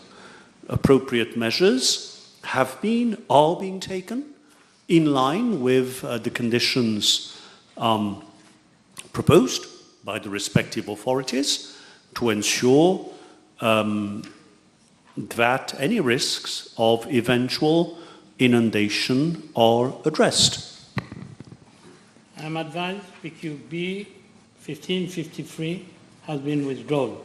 Time over. Motion. That all the business on today's order paper be exempted from the provisions of paragraph 2 of Standing Order 10. Seconded. The question is that all the business on today's order paper be exempted from the provisions of paragraph 2 of Standing Order 10. Those in favour say aye. Those against say no. Aye. Ayes have it. Mr. Speaker, sir, I wish to make a statement following the matter raised by the third member for Port Risnov and Mont Ailong on the adjournment on Tuesday, 14th of November 2023, with regard to thefts, vandalism, drug dealing, and prostitution in Saint-Michel Street at Cité Roma, Richter. I am informed by the Commissioner of Police that in order to address any illegal and illicit activity in Saint-Michel Street, Cité Roma, Richter, the police has taken the following measures thereto. One, regular crackdown operations are being carried out to curb down cases of larceny, prostitution, acts of vandalism, as well as drug peddling and trafficking. 2, regular mobile patrols are being effected day and night by regular police, the Emergency Response Service, the Divisional CID, Divisional Supporting Units, and ADSU.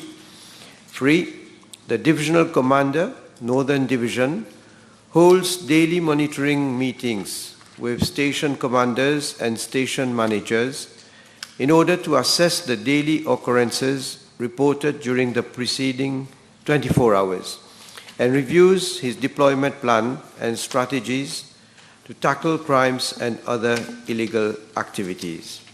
4, optimum use of safe city cameras is being made for monitoring the movements of habitual criminals and suspicious persons and vehicles.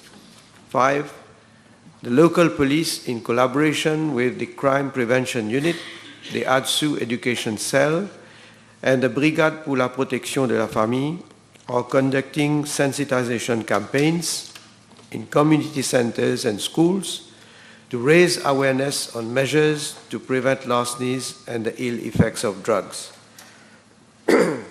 6, the Crime Prevention Unit, together with the Community Policing Officer and the Neighborhood Officer of Terre Rouge, have been working closely with the Force Vive New Wave of Cité Roma, Richter, and other volunteers.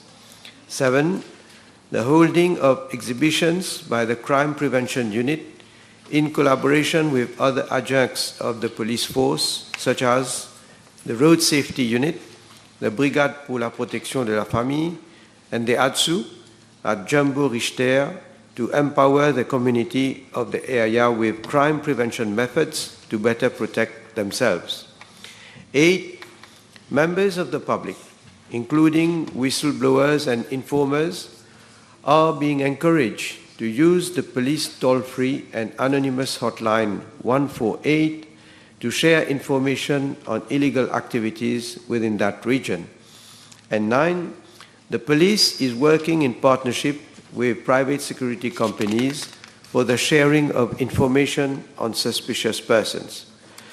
Furthermore, I am informed by the Commissioner of Police that 1, the frequency of mobile patrols and police presence have been increased in that region, and 2, police officers of Terre Rouge Police Station and other adjuncts of the police force have scheduled a meeting this evening with the Force Vive New Wave of Cité Roma, as well as the residents of that area, to discuss ways to prevent recurrence of such cases. And I have requested also the Commissioner of Police to reinforce its surveillance in this area. Thank you. Second reading.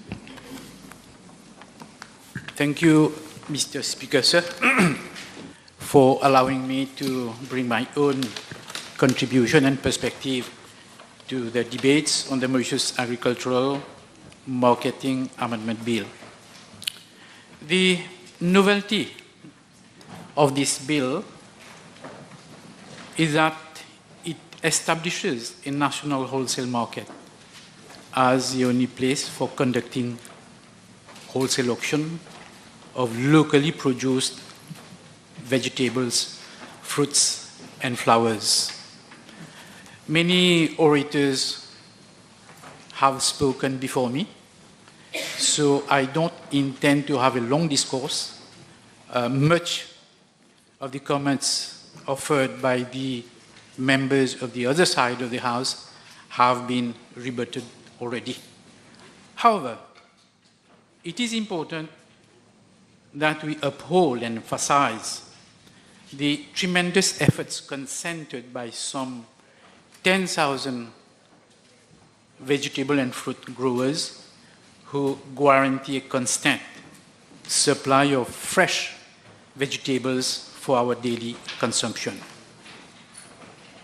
Indeed, we need to take a few moments to acknowledge the contribution of those who put their hearts and souls into agricultural produce. And we pay tribute to all those who contribute to bring food to our table. Mr. Speaker, sir, these growers, these planters, they face all the obstacles and impediments tossed at them, such as drought, flooding, cyclone, and now scarcity of additional labor. But in the face of all these difficulties, they come up with courage and determination because they have the passion and the drive for their work. We therefore need to acknowledge their resolve in the face of adversity. Mr. Speaker, sir, in the field of agriculture, there has been constant evolution. From the pre-independence era to date, things have evolved and evolved positively. Days before, years back, we used to adopt what we call the traditional or conventional method of farming. We have moved today to smart farming. And what does that involve? We are adopting day by day examples such as sheltered farming, hydroponic, aquaponic,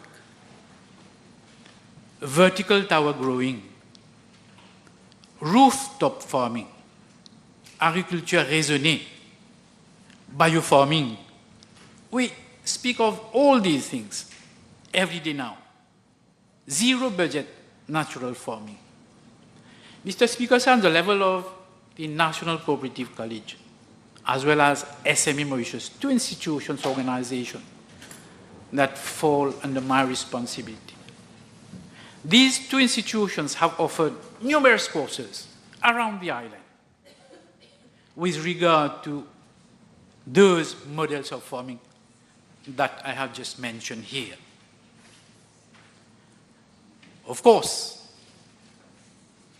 they get a certificate at the end of the course, of the different sessions that they have, and then both SME Mauritius and the National Cooperative College, they intimate all the trainees after having completed their course to go into business. We do follow all these trainees and we put in front of them all the facilities offered, especially from financing institutions, such as Development Bank of Mauritius, MoBank, as well as the other commercial banks as well. This is why today we see so many sheltered farmings in every corner of the island. There is a proliferation of hydroponic from north to south, east to west, and you go everywhere. In Triolet, in Bel Air, in Rosebel, in Henrietta, Cluny, Bimanic. My friend, Honorable Boulel is not here, but the chief whip is here. You will acknowledge the number of sheltered farming in Bimanic, in Cluny. It's amazing to see all these things over there. Why do I say that? Because the other day, the Honorable Leader of Opposition stated, and this is what he stated. If I can read an extract of his speech. So they have suffered, Mr. Deputy Speaker, sir. And how long will these small planters be with us? How many young people actually join in the small planting community? Not many, according to him. I have spoken to, this is what he says. I have spoken to a lot living in Goodlands, for instance. They tell me, you know, my children are lawyers, teachers, civil servants. They are not going to be small planters like me. End of quote here. But those people who adopt this model of farming, I mean hydroponic, aquaponic, etc. You know who they are, Mr. Speaker, sir? They are young people. They are graduates. They are people who have completed tertiary education. And many of them are women. So, the acreage previously under cultivation is not the benchmark to say that we are producing less and less. We have a new breed of growers, as I said, women and young persons. There's a new mindset, a new vision for better yield. The whole ecosystem has changed. There's a new ecosystem. So much so that now we call agribusiness and not agriculture. Mr. Speaker, sir.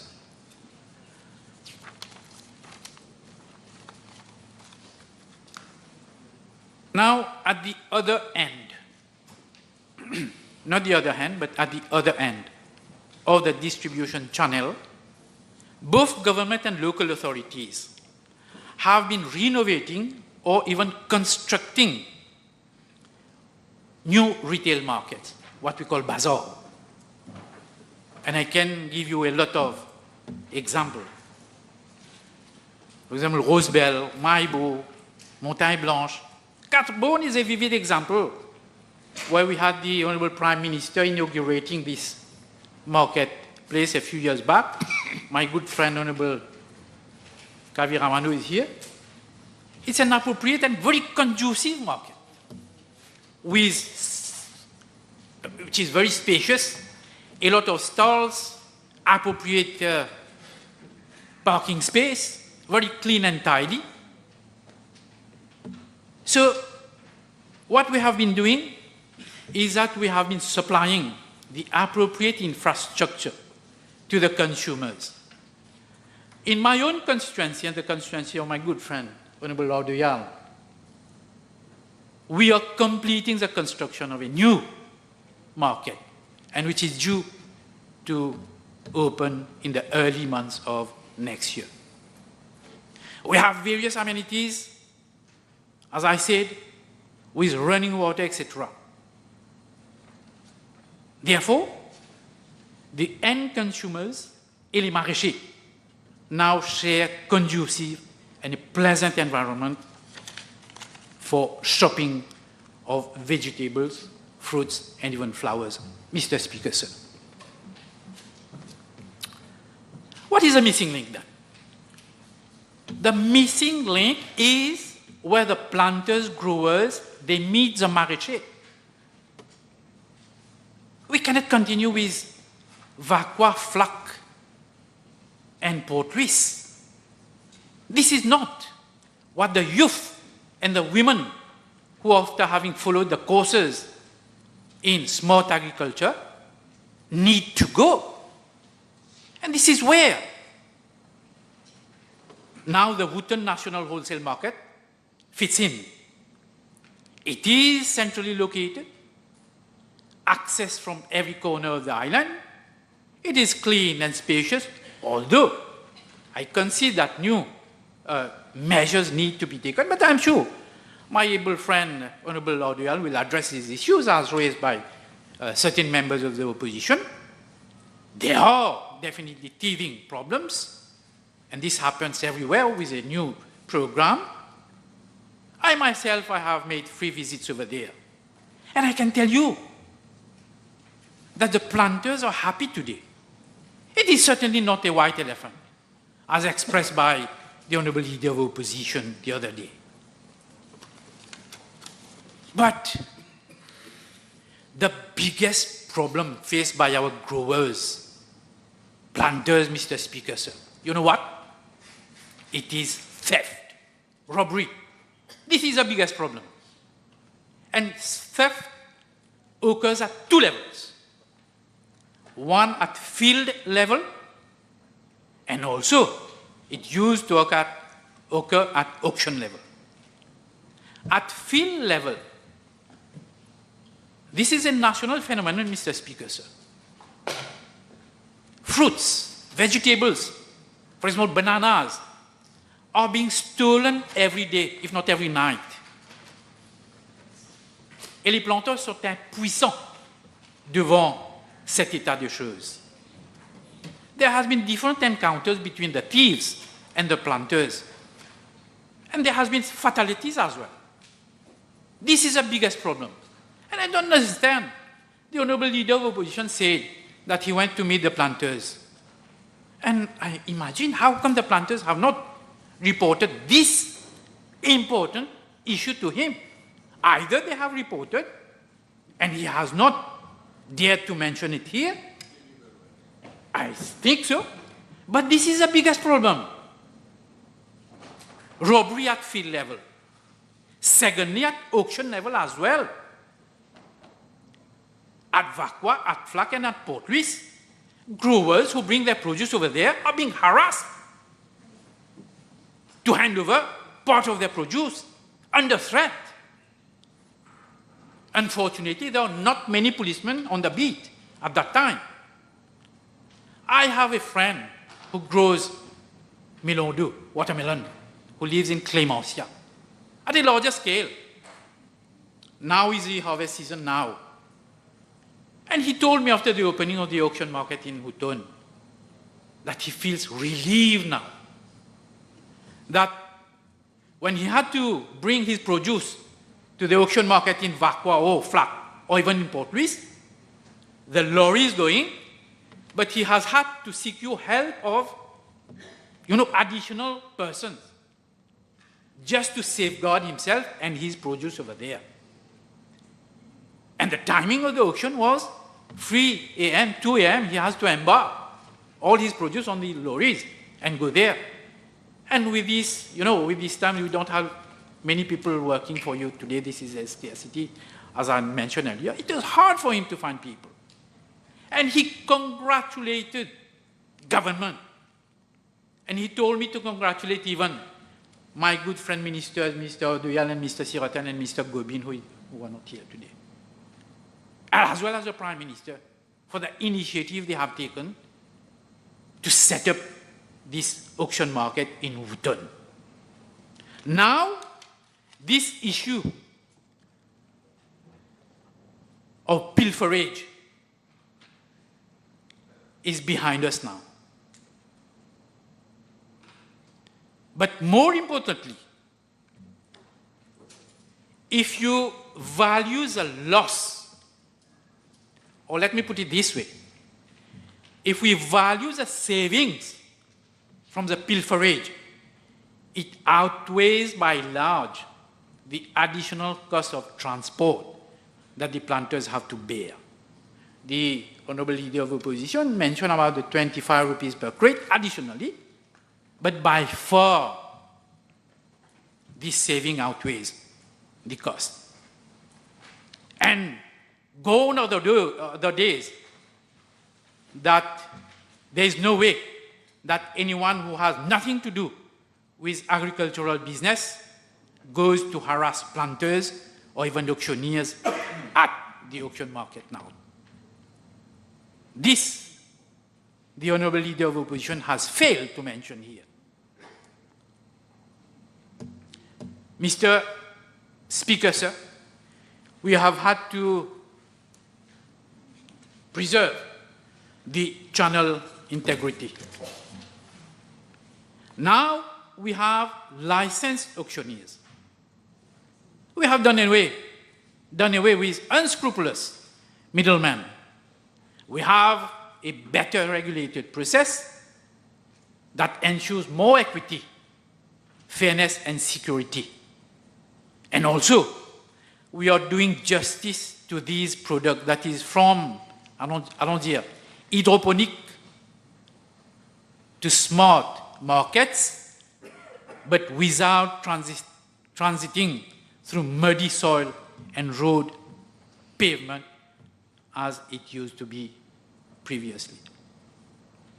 Mr. Speaker, sir, I have with me a pamphlet which is issued by the Food and Agricultural Research and Extension Institute, which falls under the responsibility of my colleague, the Minister of Agro-Industry, and it is entitled Modernization and Innovation in the Food, Crop and Livestock Sectors.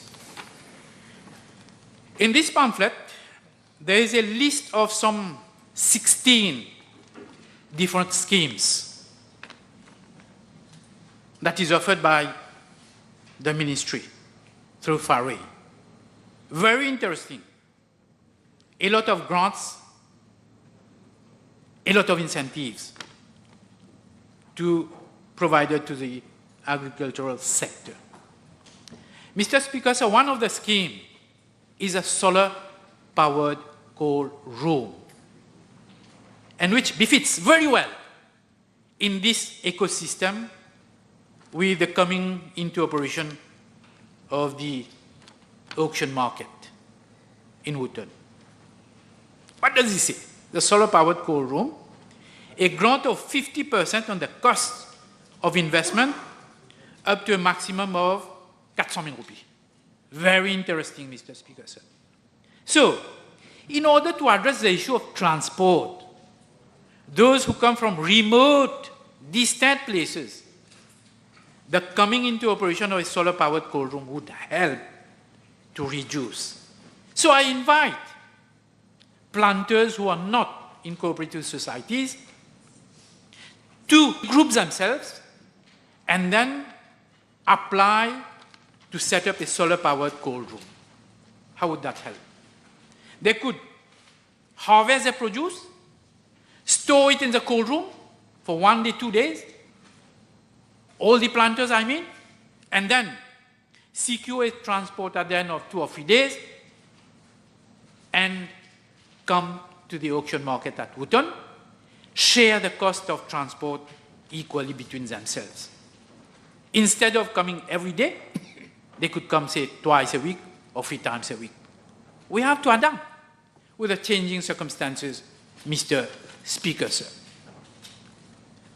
As I said, the national auction market is yet another step in the sensitization or the sanitization process that take vegetable produce from field to our plates. There are, of course, certain hiccups, certain teething problems. Certain planters spoke to me only yesterday, and I would urge my friend, the Honourable Minister, to look after it. We have a few cake sellers or snack sellers over there, and they come and sort of obstruct, you know, the disembarkation of the vegetables. So this is only a simple administration process that we need to address, and this can be addressed, of course, overnight. I refer to the speech of Minister Siratan, Honourable Siratan, who is not here, and he mentioned that there are 2 phases to that project. We have been able to open and therefore tackle the first phase. The second phase, I am sure we will come and adopt all what needs to be in order to have the second phase operational very, very soon. So, I will urge all the planters and all the auctioneers to take good advantage of this beautiful warehouse, which is situated in a very appropriate area with lots of parking facilities and with this Mr. Speaker, sir, I'm done.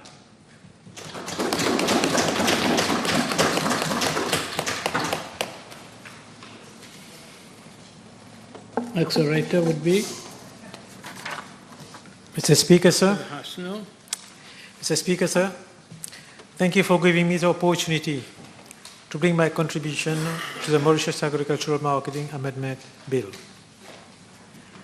I wish to commend my colleague, Honorable Adoyal, the Minister of Agro-Industry and Food Security, for coming up with amendment to this bill, which deal mainly with the wholesale by auction of locally produced vegetables, fruits and flowers at no other place than the national wholesale market at Wootton. Mr. Speaker, sir, in a recent past, we have witnessed the sale by auction of vegetables, fruits and flowers in sites that was inappropriate for such practice. There was a total absence of hygiene. Here, Mr. Speaker, sir, I can mention that as an inhabitant of Port Louis, I've had the chance to see the wholesale market in Port Louis since I was very young. I'm talking in the 50s and 60s. And I would dare not describe how poor the hygienic condition was, the hygiene was at that particular time. And this has not changed much, Mr. Speaker. There was total lack of hygiene. And other thing as well, there was no control of the price. The risk of contamination was high, amongst other concerns. This particular situation has been occurring for quite a long time. But this government has taken the necessary measures to bring a solution to this situation. I heard some speakers saying about the teasing problems that we are getting. In any major project like this, you are bound to get teething problem. And gradually as we go, this is going to be solved. Other members are saying that, okay, one is not enough. We must have second, third, and fourth, one north, south, east, another market there. Okay. I mean, at least the government has done the first step, Mr. Speaker, sir. This has not been done before. It's the first time we are doing it. And if needs be, I'm sure, if there is a need to open the market, I'm sure the government would consider that in the future. So it's the first step. I think, give us time, the minister would assess the situation and would proceed accordingly. The Honourable Prime Minister came forward with this bold decision of setting up a national wholesale market to address all the concerns you have mentioned. As a result, today, we have obtained a modern and sophisticated national wholesale market at Wootton, which is a first of its kind in the Southern Hemisphere. The national wholesale market has been in operation since July 2023 and has since contributed mainly in improving the livelihood and sustainability of the producers in the non-sugar cane sector, providing quality produce at an affordable price to consumers, ensuring transparency, traceability, and accountability, and providing financially sustainable and modern marketing infrastructure for the handling of vegetable, fruits, and flowers.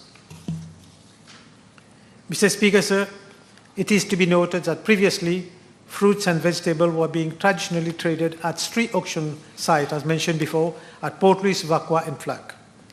However, with time, this site became inappropriate to cater for the volume of fruits and vegetables being traded during auction due to a number of reasons.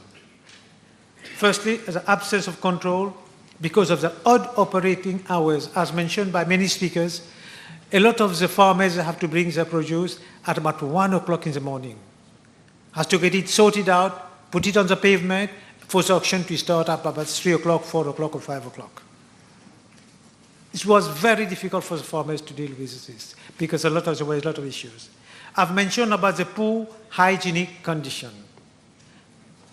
Insufficient lighting, because I know about this because the auction place in Port Louis was in my constituency, in number 3. So I know the problems that we were facing there, Mr. Speaker, sir. I mentioned the poor hygienic condition, insufficient lighting, that we can vouch, and that leads to a lot of problems as well. Risk of contamination, the high insecurity for planters and buyers, which is very important. We know that when the buyers they bring their produce here in the market, en qu'est-ce pomme d'amour pour disparaître. Parfois, 0 mot melon d'eau pour disparaître. We know that. And that was happening every time there was the wholesale market there.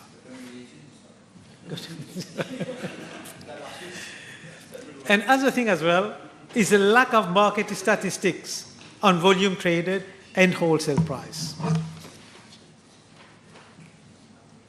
There was no transparency on the price at the expense of the planters and the consumers. And I mentioned earlier, there was no traceability of the produce, which is important because when we talk about fertilizers and all that, traceability is very important, Mr. Speaker, sir. C'est pourquoi. And there was minimal enforcement of food security, food safety regulation. Mr. Speaker, sir, I wish to inform the House that the largest auction market in Port Louis was at the Lancan in Port Louis, in my constituency, prior to the coming into operation of the national wholesale market. According to a study conducted by the consultant in 2021, it was found that around 40% of the auction was being carried out in Port Louis, as I mentioned. However, Mr. Speaker, the chaotic situation that was being experienced thereat, especially on Friday night, as auctioning was taking place, not only inside the site reserved for such trade, but on the street in the vicinity as well. It was a complete chaos sometimes, for not only the businesses operating in the vicinity, but also for the inhabitants residing in that region. Because this market was in Konyolov, I know what the inhabitant of Konyolov was going through whenever we have the auction market. As the Lancan in Port Louis was located in number 3, I often receive all sorts of complaints from residents and business people as well. The nature of this complaint, as mentioned, was primarily large amount of stinking waste left by auctioneers attracted by all sorts, by animals, rodents, and flies, thus representing an ISO and a health hazard to the inhabitant. It was proving very difficult for the health inspectors of the Municipal Council of Port Louis to ensure proper management of these sites. The Market Traders Association lodged a case in the Supreme Court for illegal hawking activities, thus creating unfair competition toward traders at the central market. So you can see there was a lot of local problem when the wholesale market was in Port Louis, Mr. Speaker, sir. According to the study, 35% of auction activities were taking place at Vacua, and same account for some as per other studies.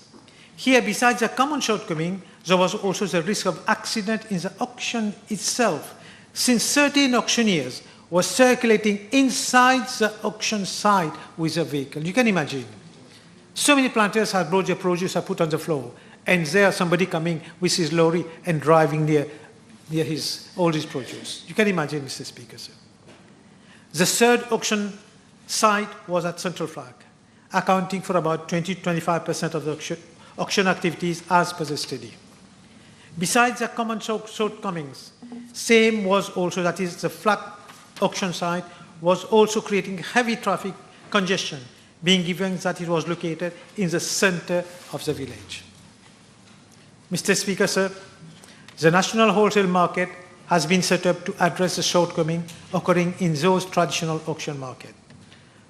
Furthermore, resources which were being used by local authorities concerned to control this auction are now being used in a more effective and efficient manner for the operation of the normal markets and fairs under the jurisdiction of these local authorities. Mr. Speaker, sir, in view of providing the necessary statutory backup for operational procedures within the national wholesale market at Wootton, the Mauritius Agricultural Marketing Regulation 2023 were made and are effective as from 20th of July 2023. As at date, 43 auctioneers are registered with the Agricultural Marketing Board and are operating as a national wholesale market, as was mentioned before. However, since the functioning of the national wholesale market, the Ministry of Agro-Industry and Food Security has received several representations in respect of parallel and illegal auction activities of locally produced vegetables, fruits and flowers at certain locations. The auctioneers who are registered with the Agricultural Marketing Board and operating as the new national wholesale market informed us that the volume of business has decreased at some time due to these auction activities. Without any delay, I co-chaired a meeting with the then Minister of Agro-Industry, together with representatives of the Police Department, the local authorities concerned, and the Agricultural Marketing Board and the Association des Inventaires to discuss the matter. At the meeting, it was agreed that the officers of the local authorities and the police should carry out joint site visits and take appropriate action against illegal auctioneers.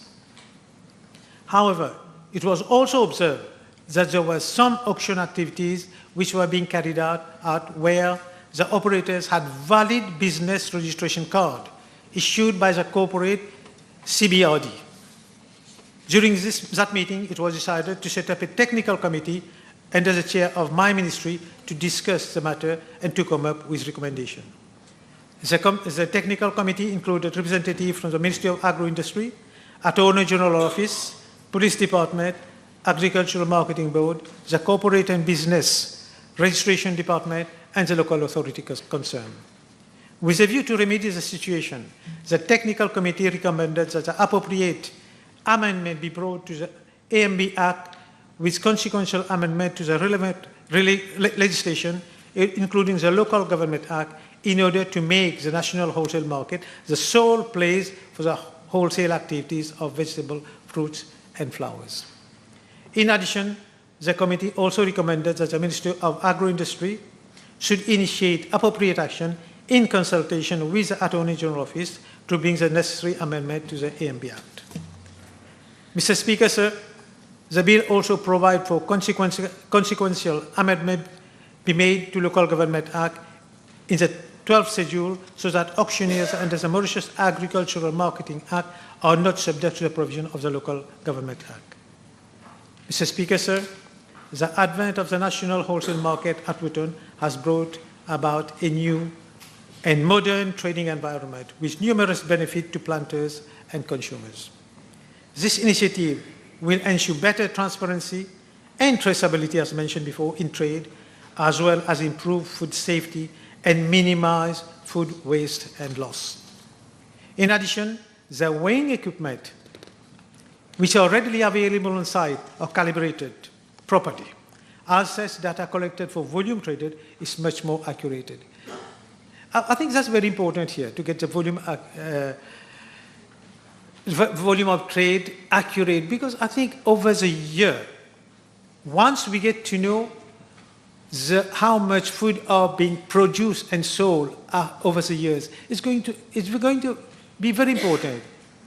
Then it can help to regulate the market, Mr. Speaker. Sir. I'm just going to give you an example. During some time of the year, pomme d'amour is sold at 40 rupees per pound. Some other time of the year, 100 rupees per pound. If we have better control of the volume of produce coming, and maybe with time, I'm not an agronomist, but the agronomist can try to work out if we can have different strains. Once we know the market flow, then we can work scientifically to get additional different strains so that we can grow the vegetable at different time of the year in different climate, and that can improve the situation for the planters and for the consumers also. Food safety and consumption is a shared responsibility between government, producers, and consumers. And everybody has a role to play in this sector to ensure that food we consume is safe to our health and well-being. Today, Mr. Speaker, sir, this government is presenting a bill to the House which has taken into consideration all aspects of food hygiene and price, ranging from production, auction to consumption. This bill, Mr. Speaker, will ensure a high degree of confidence in the local food production and sector. On an ending note, sir, we are confident that this bill will upgrade the food production sector in Mauritius, and on this side of the House, we entirely support this bill. Thank you very much, sir. Members, I'll suspend the sitting for 45 minutes.